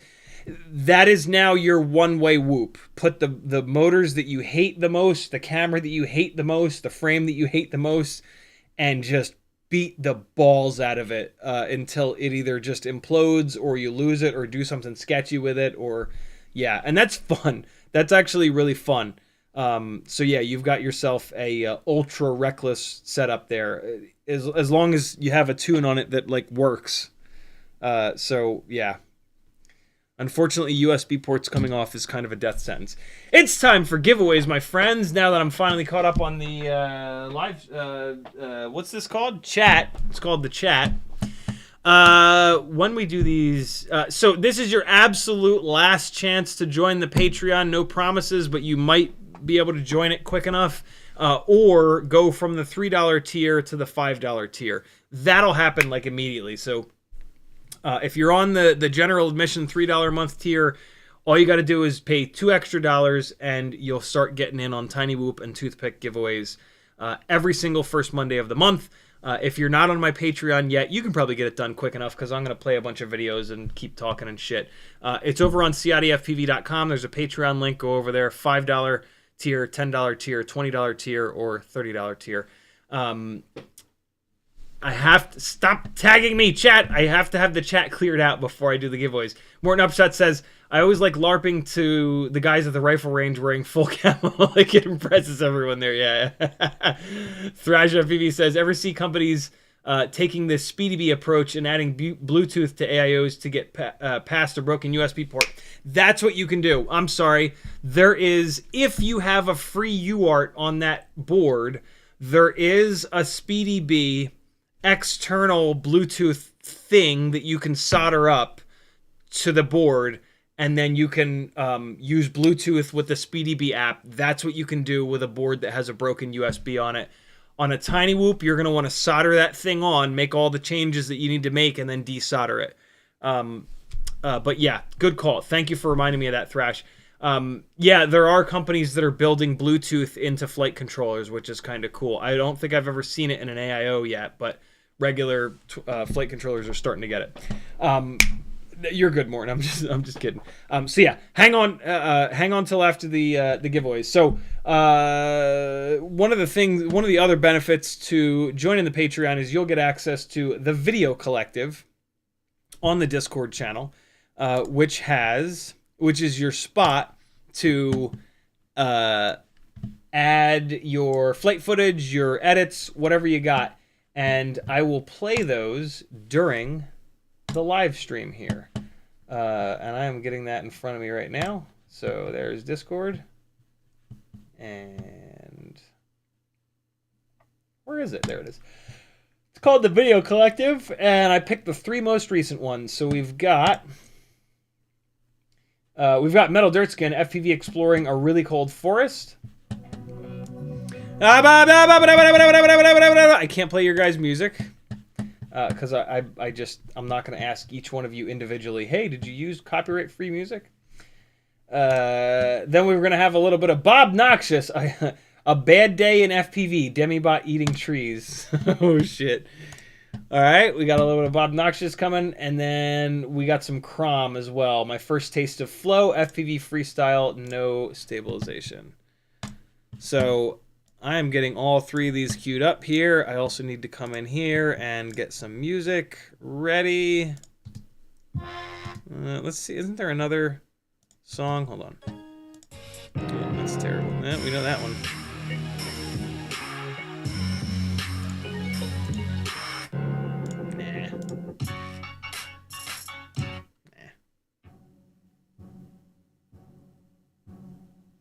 Oh. It's too short. Too short. Hold on.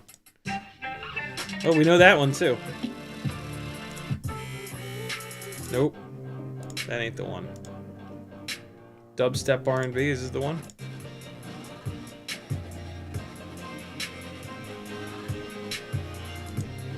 This one's alright. What about Fire.mp3? Oh, no, that's not the one. It's not too bad. Hold on. I'm marking these with colors now, so I won't have to do this again next month. These are tracks that like a random guy on Instagram sent me. Oh, this is the one. I've used this in an edit before. This is the one. We're marking this one red for fucking fire!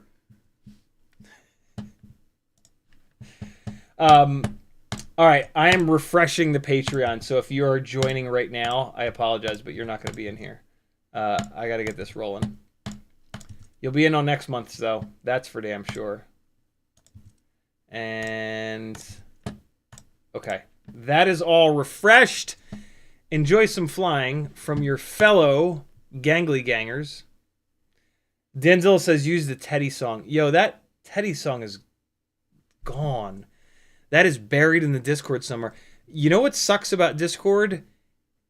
How the hell do you search it? It is like the least searchable thing ever.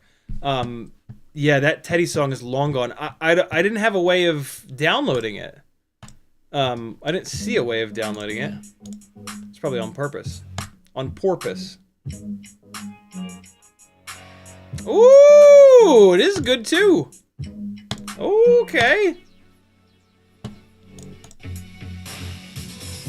There's a couple good jams in here. That's right. All the good ones are at the bottom for some strange reason. This is not one of the good ones. I'm deleting that one. All right, we're going with Vox Organ and Bass 2019 debut. I'll be back, friends. I'm going to do the things. You guys are going to watch Metal Dirtskin, Bob Noxious, and Crom fly. Here comes the first one. This is Metal Dirtskin. Here's the link. Click through and subscribe to these people, or I will beat you on a stick. On a stick? With a stick. Oh, I gotta click a couple more buttons here, though. No, I gotta click that. I gotta go black hole. Let's see if this works.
Alright, fuckers.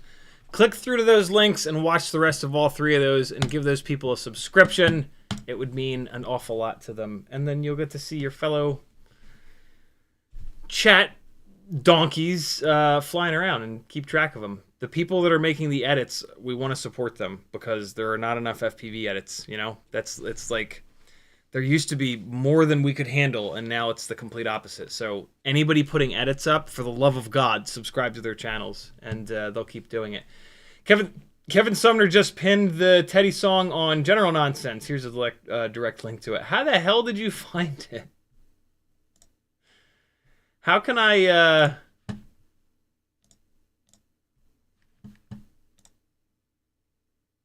Oh, it's hold on, I gotta change the black hole thing. Oh, nope, that ain't it.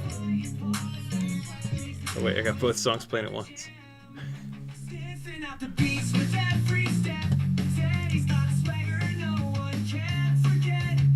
It will let me download it. Son of a bitch.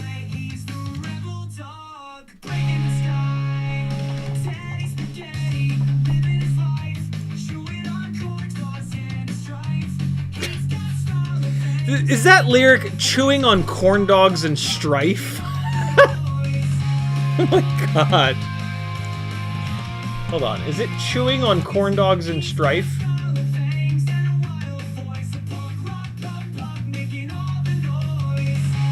I didn't go back far enough.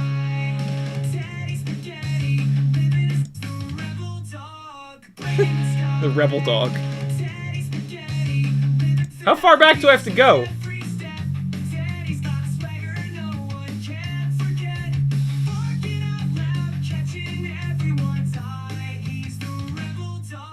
I went too far back.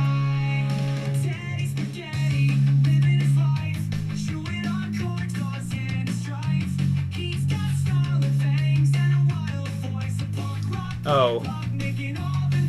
Chewing on cords, causing a strife. Well, can you tell that I'm from the generation that had the gonads and strife video? Oh, if you don't know gonads and strife, it's probably not funny anymore, but it was funny back then. Thank you, Kevin. Very cool. I downloaded it and I put it in the folder, and now I should see it in the future. And if you guys ask for the Teddy Spaghetti song, I'll play it. Chewing on corn... I like my version better. Chewing on corn dogs and strife. Alright, people. What? Stop that. Come on. Come on. There we go. Here's this. Here's this. I'm going to move this over here. And... Alright. Here we go. FPV raffle. coming at you. Chewing on corn dogs and strife. First up, we've got the Cinewhoop and Toothpick tier. The Cinewhoop and Toothpick tier is definitely chewing on corn dogs and strife. Massive shout out to WeBleedFPV. A lot of what's in this giveaway tonight was very graciously sent over by them. WeBleed Coaster. This was printed by Hockey Rounds. He printed me a whole bunch of these. It says 6 packs a day on it, and it holds a bunch of your 300 mAh batteries. Whole bunch of stickers. Lots of WeBleed stickers.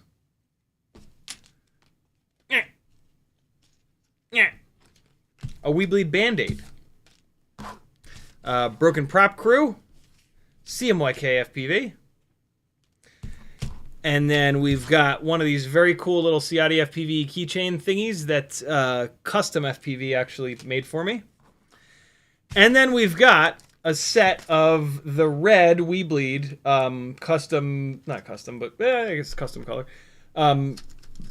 Kevin Sumner dropping the link to Gonads and Strife. 1219S propellers, which are going to match up perfectly with these WeBleed 0702 32,500 kV Screamer motors, and then a set of their 300 mAh BT 2.0 batteries. Again, huge shout out to WeBleed for being a massive supporter and sending over lots of good stuff for these giveaways. Let me get these tucked in here real quick, and then we will click the button. The goat will scream. Actually, we can do it all at once. Ready? Ready? Ready? Oop. Whoop. Goats. I think the goat is actually starting to go dead. Nathan Adams hanging in on the bottom left. Doubles FPV on the bottom right. JIP on the bottom right as well. He just got blown away. Everybody just got blown away. And Rocky Huff remains. Rocky, congratulations. I haven't seen you in the chat. That's one of the beautiful things about Patreon is that you don't have to be in the chat to get entered into these giveaways. Congrats, buddy. You have won a bunch of really cool stuff. And I am going to just finish stuffing this in here. And write your name down super quick like. And ship you your stuff. Rocky Huff. Congrats, brother. I hope you're watching this maybe tomorrow. If you're not watching right now. And you get a nice little surprise. Next up, we've got the 3-inch micro brushless and Cinewhoop tier. And get out of there. Come on. All right, we've got a whole bunch of the same stickers. And a long hair. Bunch of the stickers. 4 of these little XT30 caps, 2 red, 2 black. You're supposed to use these when you fly with FPV stuff. I never have, and it's never been a problem. One of the little keychain things. A little WeBleed FPV battery strap. And then we've got a set of the GemFan 3520, some of the best 3.5-inch props. We've got an itty-bitty little 20x20 VTX with antenna. I don't know who this is made by. I'm going to guess that it's made by... Well, I don't know who the antenna... Whoever makes the antenna probably makes the VTX. But just a simple little 20x20 analog VTX. And then we've got an ultra power charger. This is a 400-watt smart charger UP616 by Ultra Power. Awesome little travel charger. Having a little charger like this is so nice. You've got XT60 to plug in. One of the things that I do on professional gigs is I'll bring the my big-ass long-range battery, the 18650 6S battery. And you hook that up to this, and that'll charge a whole shitload of like 4S 850s. Or if you over-discharge a battery, you can really quickly hook it up to something like this that lives in your bag and get it back up from 3.3, 3.4 volts so that it doesn't have to sit like that the entire way home.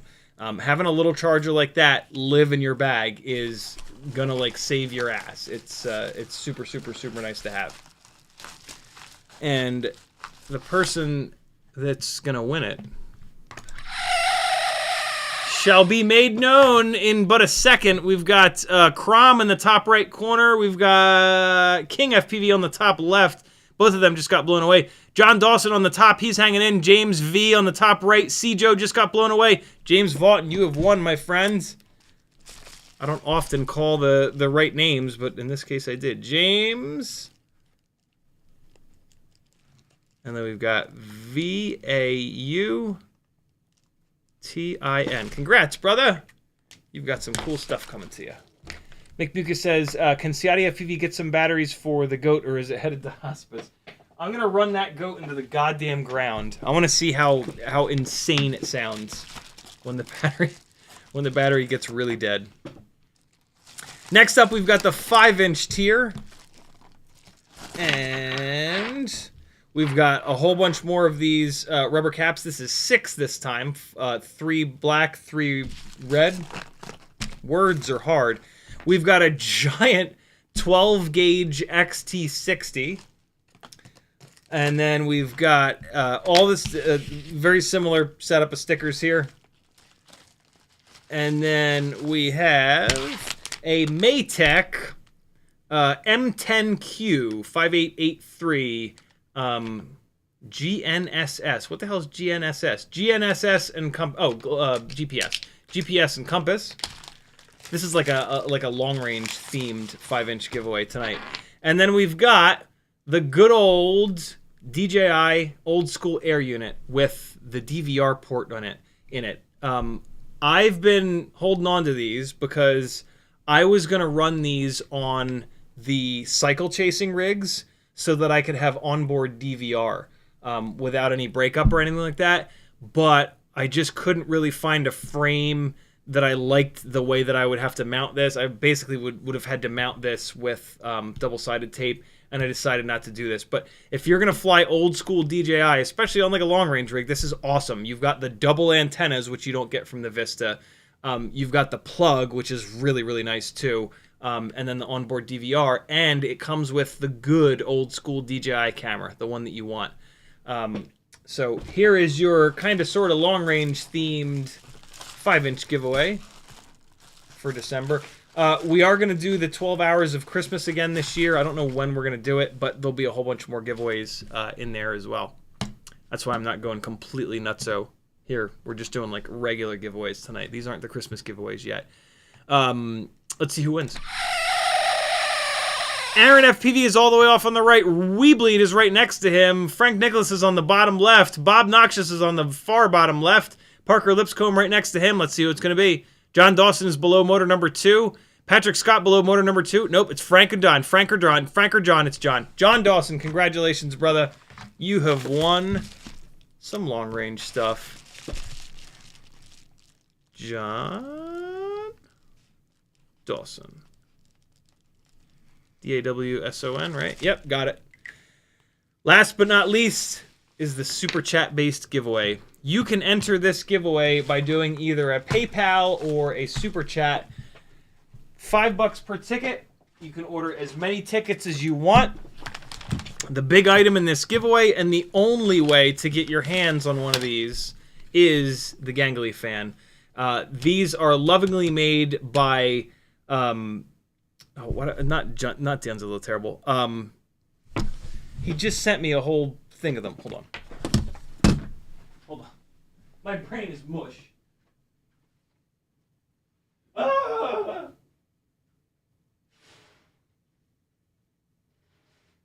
Otwell.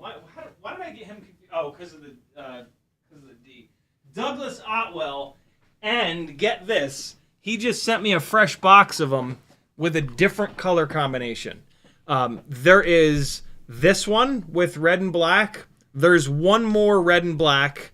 And then, so January is going to be red and black. And then that's it. There might not ever be another red and black Gangly fan.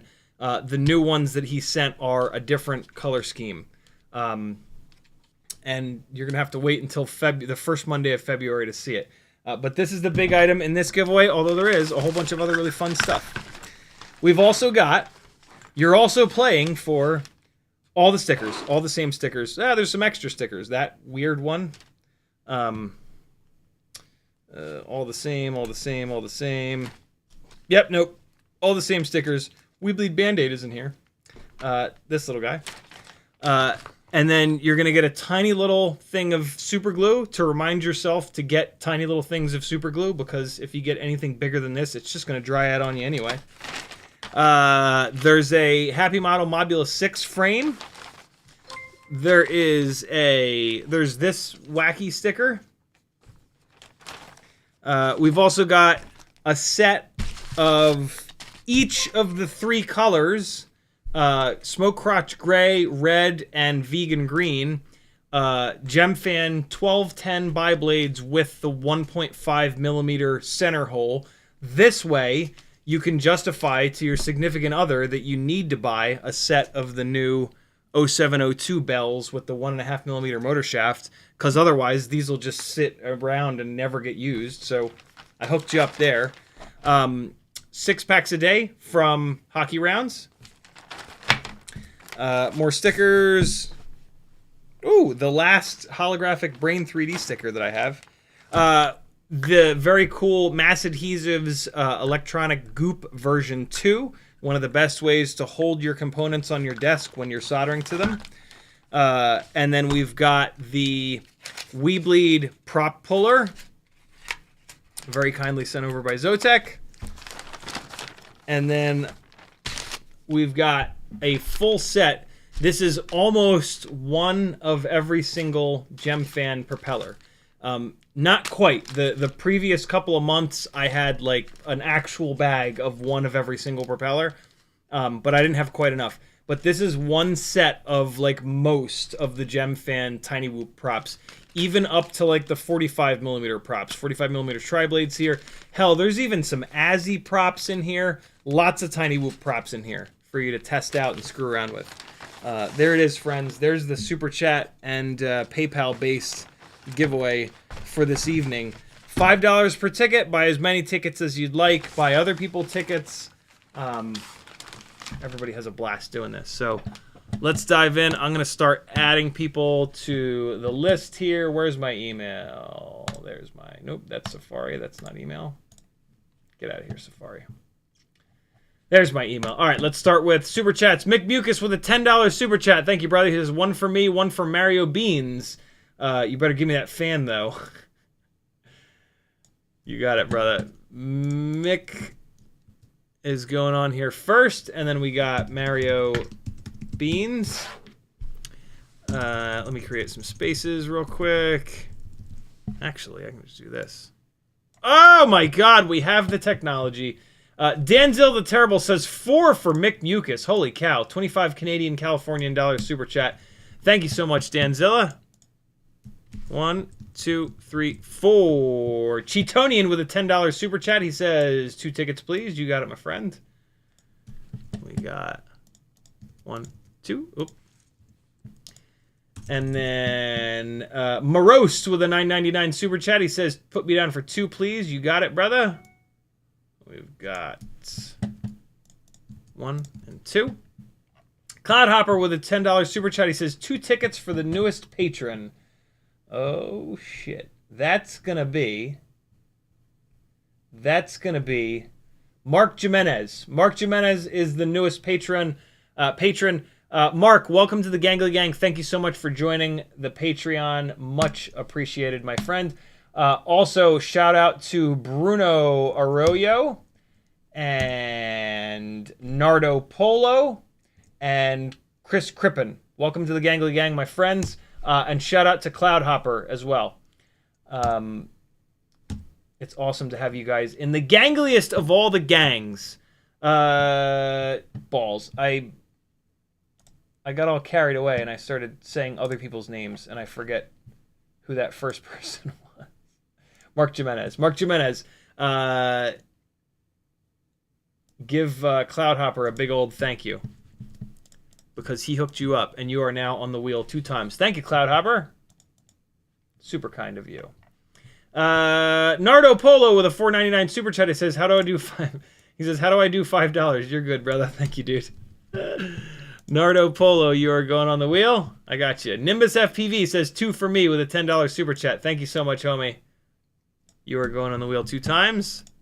Once and twice. All right, now we're diving into PayPal. What do we got here? Tiffany Brooke Parker with a $5 super chat. Thank you so much. You are going on the wheel. There we go. Keep me honest, guys. If I put somebody on there the wrong number of times, just call it out in chat.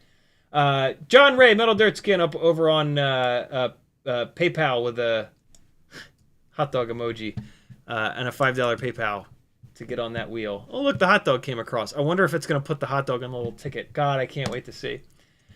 All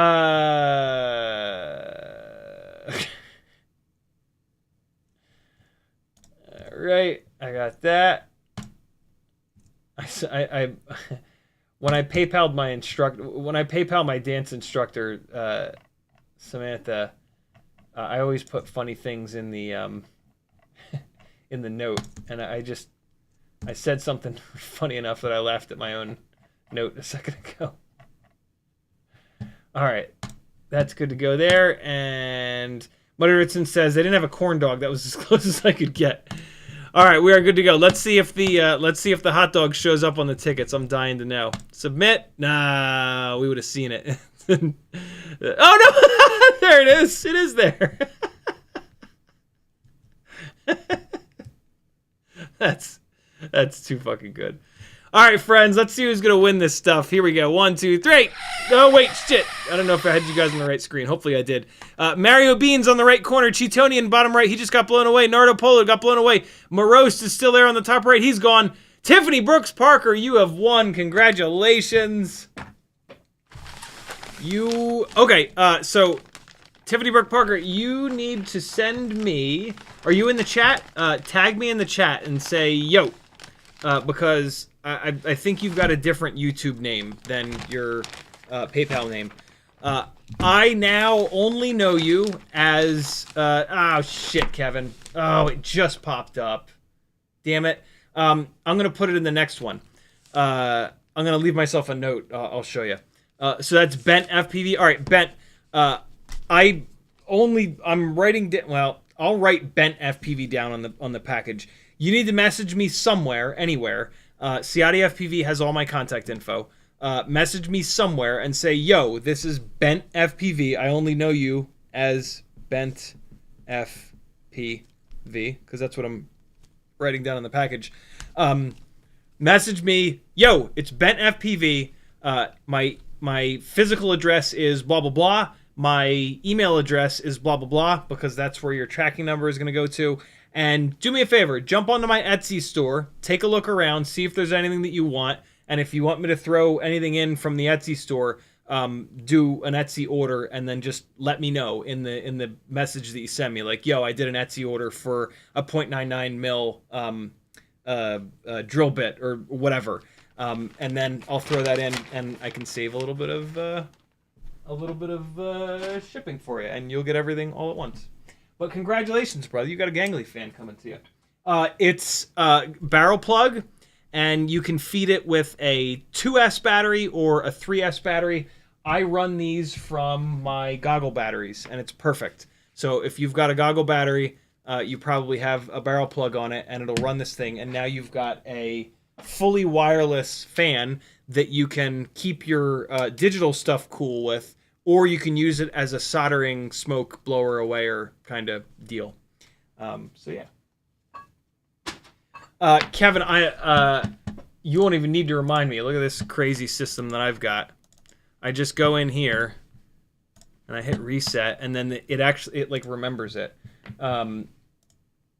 So Kevin Sumner, well, in January, there's going to be 1, 2, 3, 4, 5 for McMucus and 5 for Nardo Polo. So you two guys give Kevin Sumner a big old thank you, because that is super generous. 4, 5. So there we go. This will now just like live in this window until for the next month, and then shrink that down. And I've been doing that forever, and unbelievably it works. Whatever CiottiFPV did with that website, the I guess it's cookies that make it remember stuff. Even when Chrome shits the bed, it comes back up and that stuff sits there. It's great.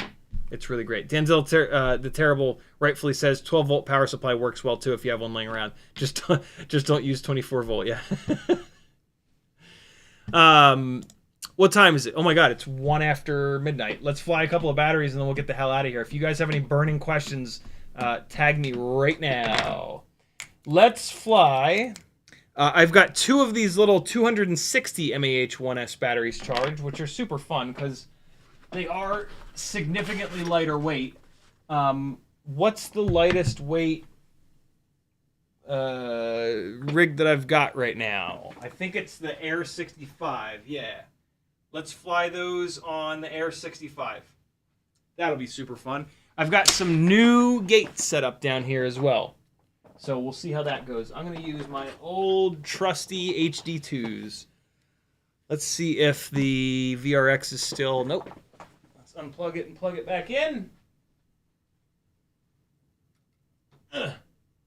And... All right. Oh, come on now. Oh. I have the HD VRX turned on. Hey, that's what we want to see. Cool. Air 65 with... Hold on. What kV are these motors? With... This is actually a prototype Air 65. This is on the 27,000 kV motors with GemFan 1219 propellers. Other than that, stone stock Air 65. There's a chance that I've done a little bit to the tune. But yeah, it's not like hopped up with gnarly motors or extra lightweight stuff or anything like that. Get back to the ELRS profile on the transmitter. And this is on the Lava 260 mAh batteries. Super, super, super lightweight setup right here. Let's see what it do. Here we go. It is just gate apocalypse in here. So many gates. Not disarmed, eh? Interesting.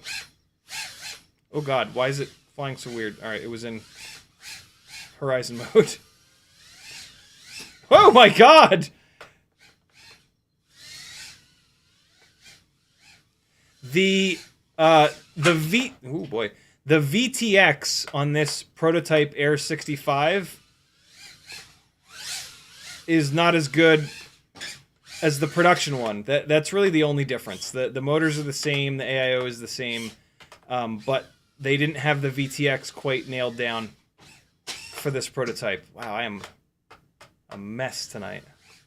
Come on! Oh, you dirty bastard, you. That is inside of a weight. Hang on. Okay, let's try this again. I didn't even get to show you guys the octagon gate. I've got an octagon gate, yo. It's thrilling.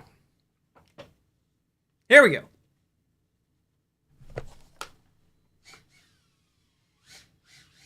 There's the octagon gate. Look at that. So it's the newbie, the 5 newbie drone gates velcroed together. Oh my God, what am I doing?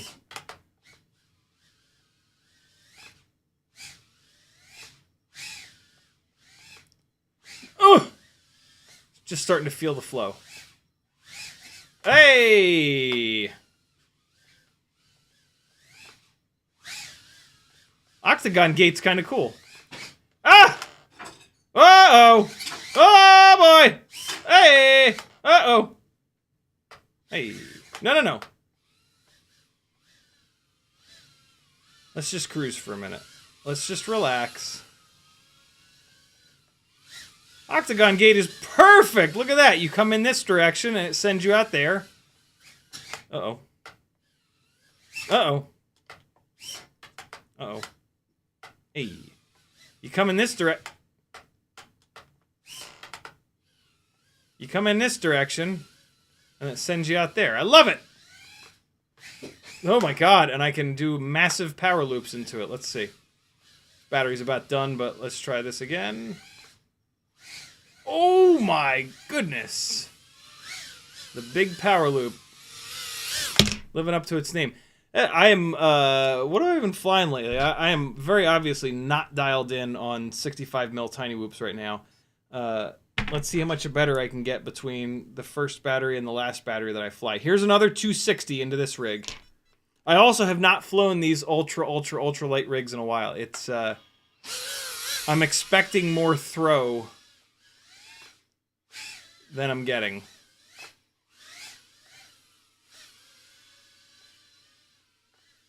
See what's going on upstairs. Why does the dog not come down?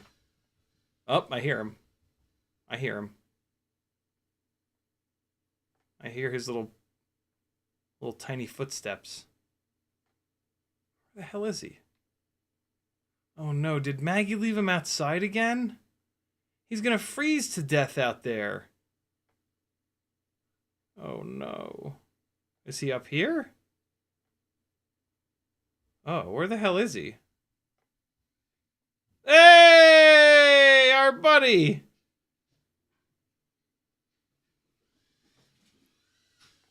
Uh-oh, uh-oh. Oh my god, I'm flying like an anus tonight! Oh shit. Get out of there. Oh, come on, camera!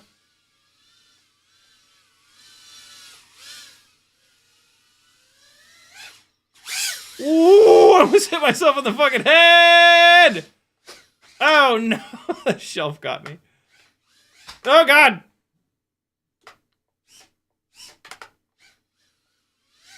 I just hear this dog just let out this massive sigh. Hello, little buddy. Look how much less angry he looks without the schnauzer eyebrows. He just looks like a little puppy now. Oh man, this battery is falling on its face.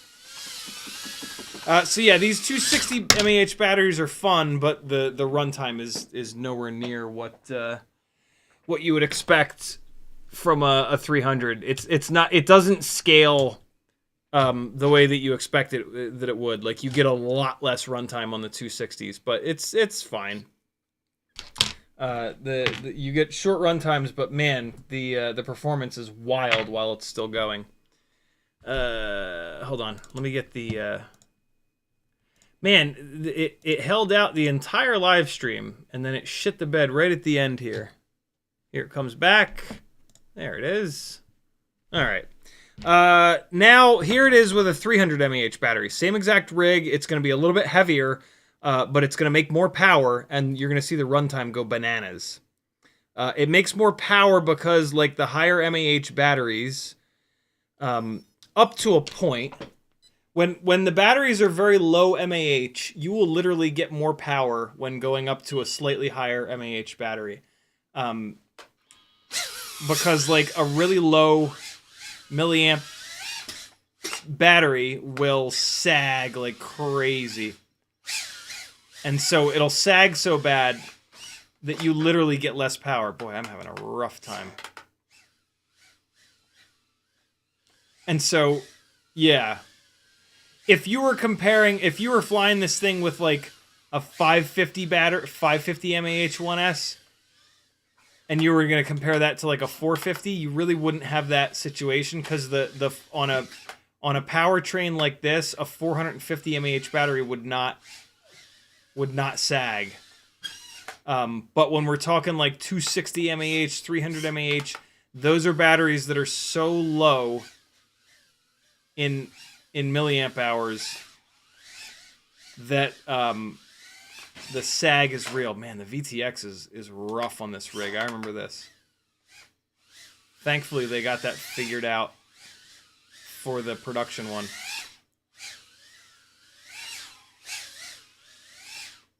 Oh, I tried to let it fall into the gate. Look at this. Look what my dad sent me.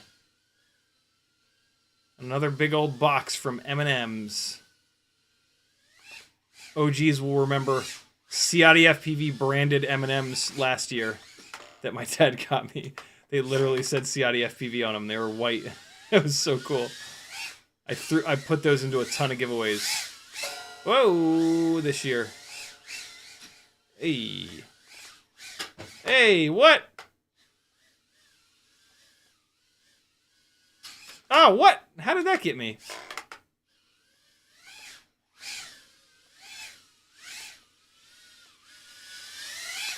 Oh, wow. Crash recovery really helped me, but I was kind of like done. I had already like disarmed it. Oh, I missed it. That's okay. Octagon! Oh, God. Oh, boy.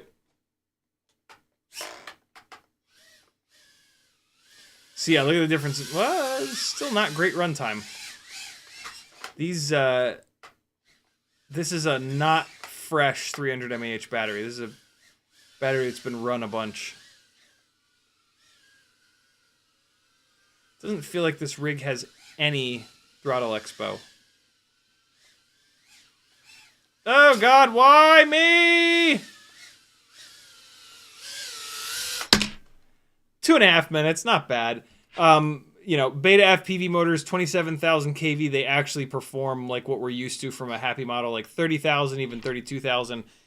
This rig has great power. The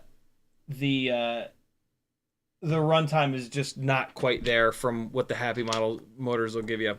But still, an absolute blast to fly. Let's do one more. We're going to go back to another 260 mAh battery. I didn't realize I had another one of these charged.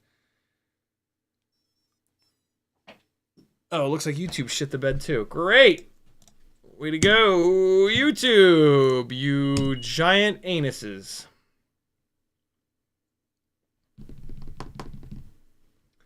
Melderson says maybe the lower all-up weight is messing with the... that's an interesting idea. Let's see. It feels like it just doesn't even have it turned... Yeah, it has just a little bit of it. 20 expo, that's not much. Let's go back. Let's go up to 30. Midpoint is 35. I'm going to have to check that. Let's see. But that's a real thing. You're absolutely dead on the money. And yeah, look. So my cruising throttle is like 31, 30, 32. It's not 35. Although if I start jamming, it is close to 35. I'm going to move it down to 32 though. So we're going to go to profile, rate, up to go down. And we're going to move it down to 32. Oh God, oh God! It's fine. Oh.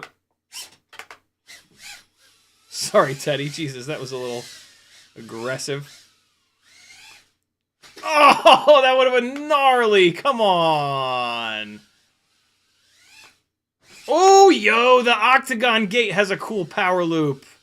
Okay, so we can either go inside, or we can go all the way through. Oh, God. Oh. Oh! Man, I'm having no luck dropping into the LED lit We Bleed cube. Man. I'm flying very indecisively tonight. Like, I'm not you want to kind of fly, like, ahead of where you're at, and I'm flying, like, exactly where I'm at. And then, so, things, like, kind of come at me a little bit too fast, and I'm like, kind of left on my back foot a little bit. That was a nice little bump off the couch. Ah! I'm also not used to this many gates being here. This is too many gates down here. I've learned this lesson before.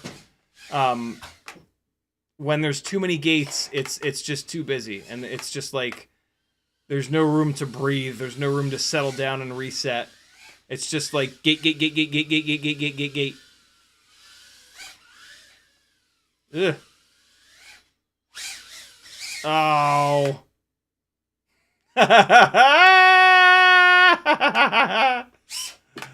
Amazing. That is the perch of all perches. Minute and 50 seconds from a 260 mAh battery. I'm not running these batteries down super low either. I run the batteries down until the point where it'll hover at 3.5 volts. That way they bounce, the voltage bounces back up to 3.8 or so, and they sit at storage voltage. This is a way to make your batteries last a little bit longer. Let's move over to the Air 65 Champion Edition, which is on less pitchy propellers, but higher kV motors. 30,000 kV motors versus 27,000. And the HQ ultra lightweight, low pitch, 0.9 pitch props. Let's see how this compares. This should be cool. These propellers are a little bit lighter. Oh, don't you fucking start. Don't you start. Don't do it. Don't keep doing it. Stop it. Oh, you fuck. Thank you.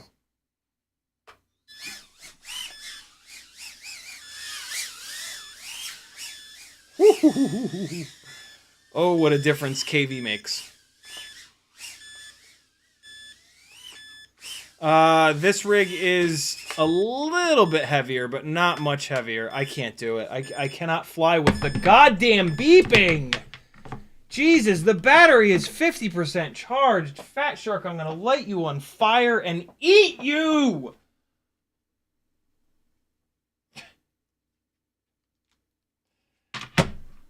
Alright, do I have another goggle battery is the question. Just one single one. I'm gonna recharge some of these. Hold on. Ah! Hold on. Alright. Now we're talking. What am I, under the coffee table? I'm under the coffee table. Whoa, Teddy! Whoa, little boy. These propellers are also lighter. Oh my god. So, we're making up for the lower pitch with more kV. And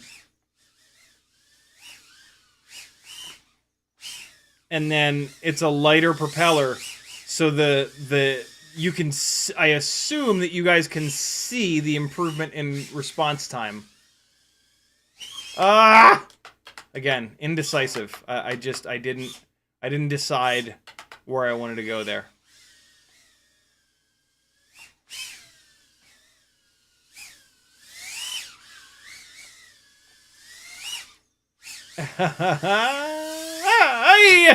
No!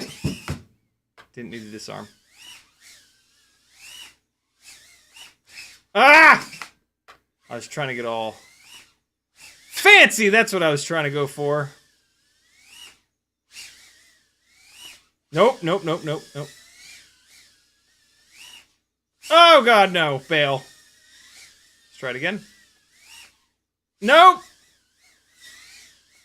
Ah! It was all going so well. I could shoot down here. Oh, no! I just touched the gate. I was going to try to do a backwards dive.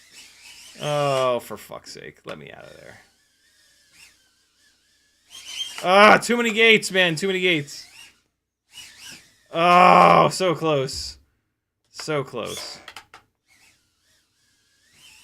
Too many gates. Too many gates.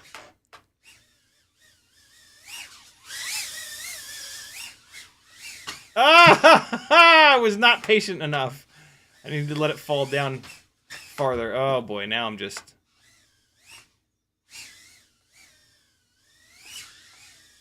flying like a buffoon. Man, this thing flies unbelievably good. Run times are really short, but boy, does it fly good. Last battery of the night, my friends. I hope you flew your 6 batteries today. If you didn't, what the hell are you doing? Fly 6 every day. You'll thank me for it later. It's been good hanging out with you guys. As always, I'll see you on Whoop Wednesday. Woo! Oh, I hit that gate so hard. Oh my god, I hit the ceiling hard. What is going on? Oh, shit, yeah. Ah! Hey. It just barely made it over. Oh no, I don't know what I was doing. Ah, why? Why did I just fly directly at the side of it? Hey. Oh god, drum set, don't eat me. Woo! Shit. Oh, so close. Ooh, crash recovery helped, but didn't quite get the job done. Let's see if I can get it off the bar cart here. Oh my god. Nope. That's the end of that. Yep, nope. Stuck against the wall behind it. Shit. Yeah, too many gates. Too many gates.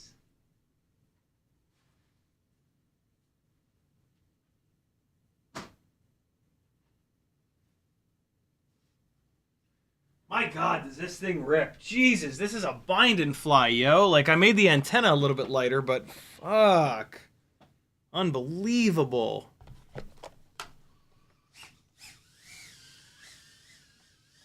Ah! No, don't you dare fall behind the...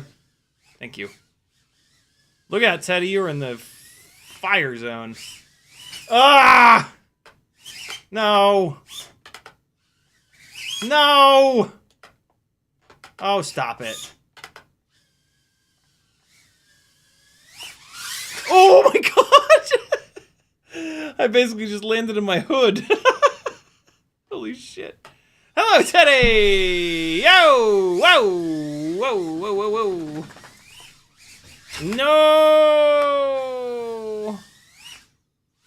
Oh, God! Yo, backflipping into this thing really is like my new favorite shit. Oh my god, it looks so fucking cool! What? Oh, nope. Oh, Simrig tried to eat me. But I said no, no, no. Ah. Got on the throttle a little bit too late, and it didn't give it any rearward momentum. There we go. Much better! Next Sim Sunday, we'll work on Matty flips. Oh, I came out the side! Holy shit ass! Remember what I said about... See how I'm flying at the begin... Oh, I went in! Oh boy, it is hard to get out of here. Remember what I said about... We'll see how I'm flying between the beginning and the end of the 6 batteries? Yeah, can you see a massive difference? Oh, shit. I hope I can get out of here before the end of the battery. Oh, boy. Oh, I already got low battery. The problem is I can't tell what's up and what's, like, down. And it is a small hole. Get out! Oh, nope, that's the wrong side of it. Come on. Get out, get out! Oh, God, so close. Oh, God, it's so difficult! I almost got it! Come on, please. Yeah! Oh, my God! And there it is. 2 minutes and 49 seconds, but a lot of that was, like, screwing around with, at idle and hover and whatnot. Thanks for hanging out, friends. My name's Aaron Ciotti. Everybody calls me Ciotti. Head on over to CiottiFPV.com and click some buttons, and I'll keep doing this until the dawn of time. But I need your support. This is totally crowdfunded. That way you get the best quality reviews ever! Thanks for hanging, friends. I love you all. Goodbye! I'm not ready. I'm not even close to being ready. I'm still farting around putting batteries over here. Got a transmitter on my lap. I hear the dog running around upstairs. He's being a bad boy. What are we watching? What are we watching? The rest of what I played earlier. I don't remember what it was. You'll find out when I find out. Love you, bye! Oh, wait, no, it's not. Oh, this is at Rampage, actually. Yeah, here's some more Rampage flying. Love you, bye!